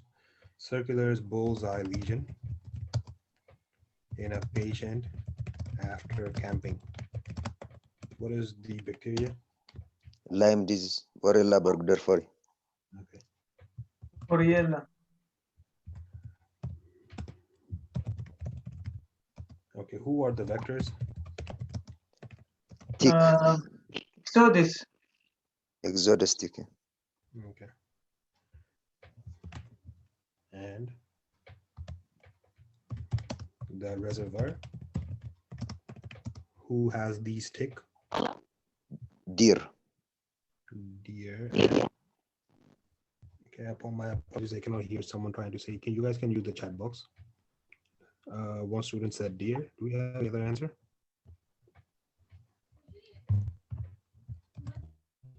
Yes, cattles and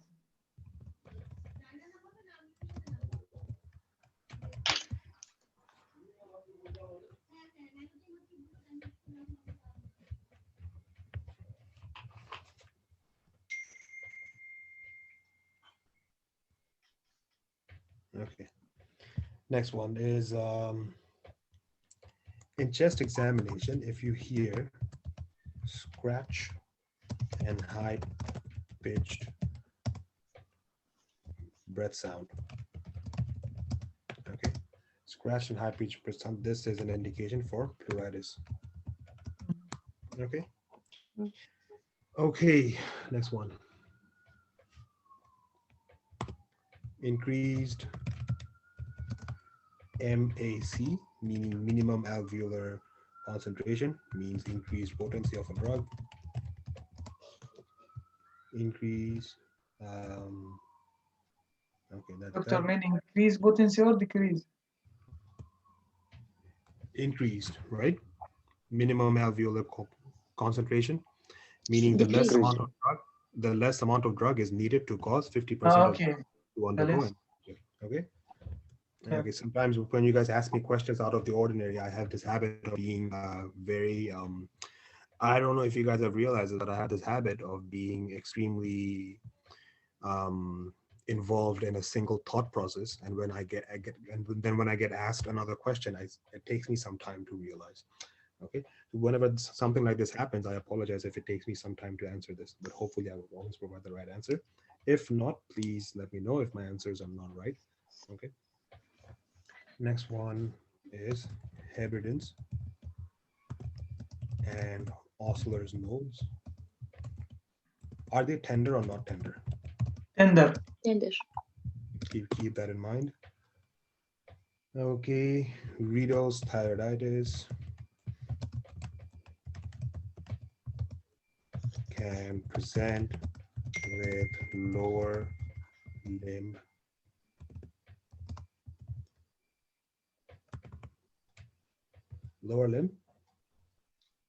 pulsations. Lower limb with I'm sorry, with increased pulsations of lower limbs. Okay. Okay. This is the chronic, yeah? Yes. Most common site of MRSA colonization. It's in the anterior layers. The next one is corticosteroids. They will decrease NF-κB and phospholipase A. Phospholipase A2. Okay, I'm going a bit fast because I want to finish this. You put phospholipase A strudel. Right. I'm sorry. Okay. Okay, this one is my last one for today. Okay. My apologies for adding so many questions. Last one. Have you guys ever heard of a ganglion cyst? Yes. Yeah. If you guys do a histological examination of a ganglion cyst, what type of cells are you supposed to find? I know find synovial cells and collagen and this and that, but my questions is it's a type of connective tissue, right? This is the synovial. Yes. Is it a monocellular or paucicellular? What do you mean by monocellular and paucicellular? Paucicellular. Right. Okay. And then there's another one.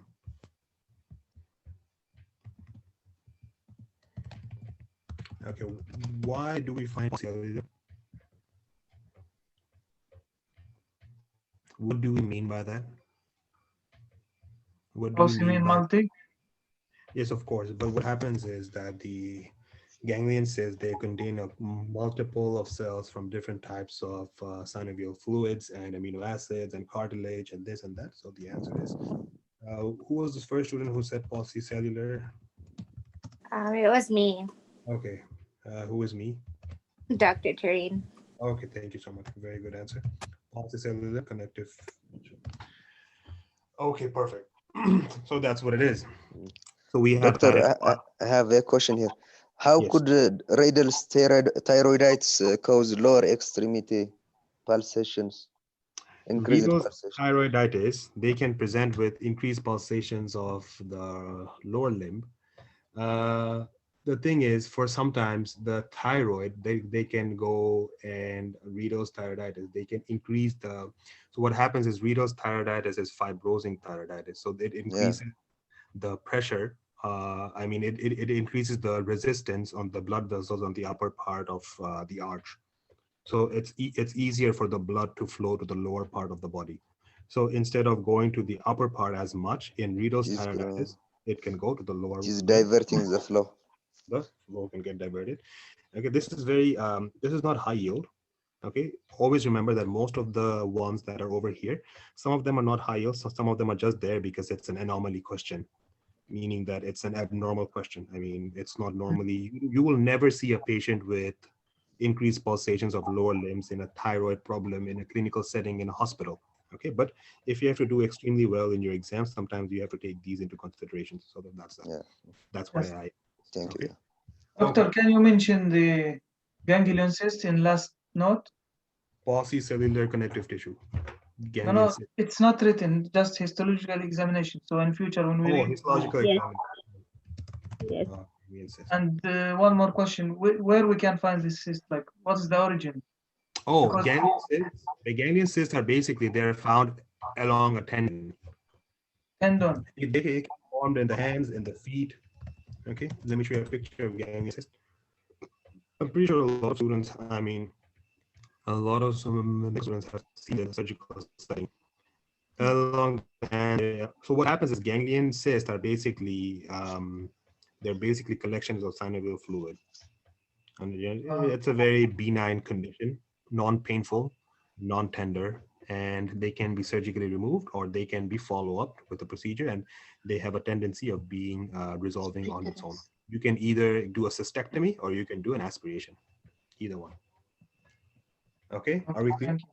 Yeah, thank you. Okay. Okay. If all is well, can we end the lecture here today and do the questions tomorrow? Yes. Yes, please. Okay, once again, everyone, yes, yes, please. Okay. Can you send the updated document? Okay, perfect. I'll send you guys the updated documents. Thank you so much for doing the lecture for today. I want to end the lecture a bit earlier today, but tomorrow I want to start it a bit before, but it's already 1, so it should not be that much of an issue. But since we could not do many questions today, but we added a lot of UWorld notes, we'll try to do more questions tomorrow and less UWorld notes. We'll try to do around 5 to 10 questions tomorrow. Is that okay? Is that okay, guys? Okay.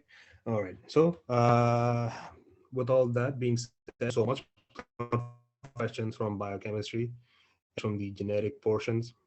Okay, hope you guys have a great day today. If you guys have any questions, let me know. I'll answer them for you, and I'll upload the UWorld notes and I'll send them via email.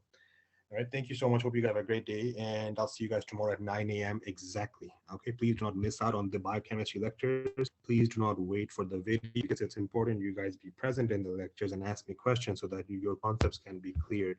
Okay, please make sure you guys use the tutor that is us in the best way. Okay, and that's by being present in the lecture. All right, with that being said, thank you and healthy life. Bye-bye.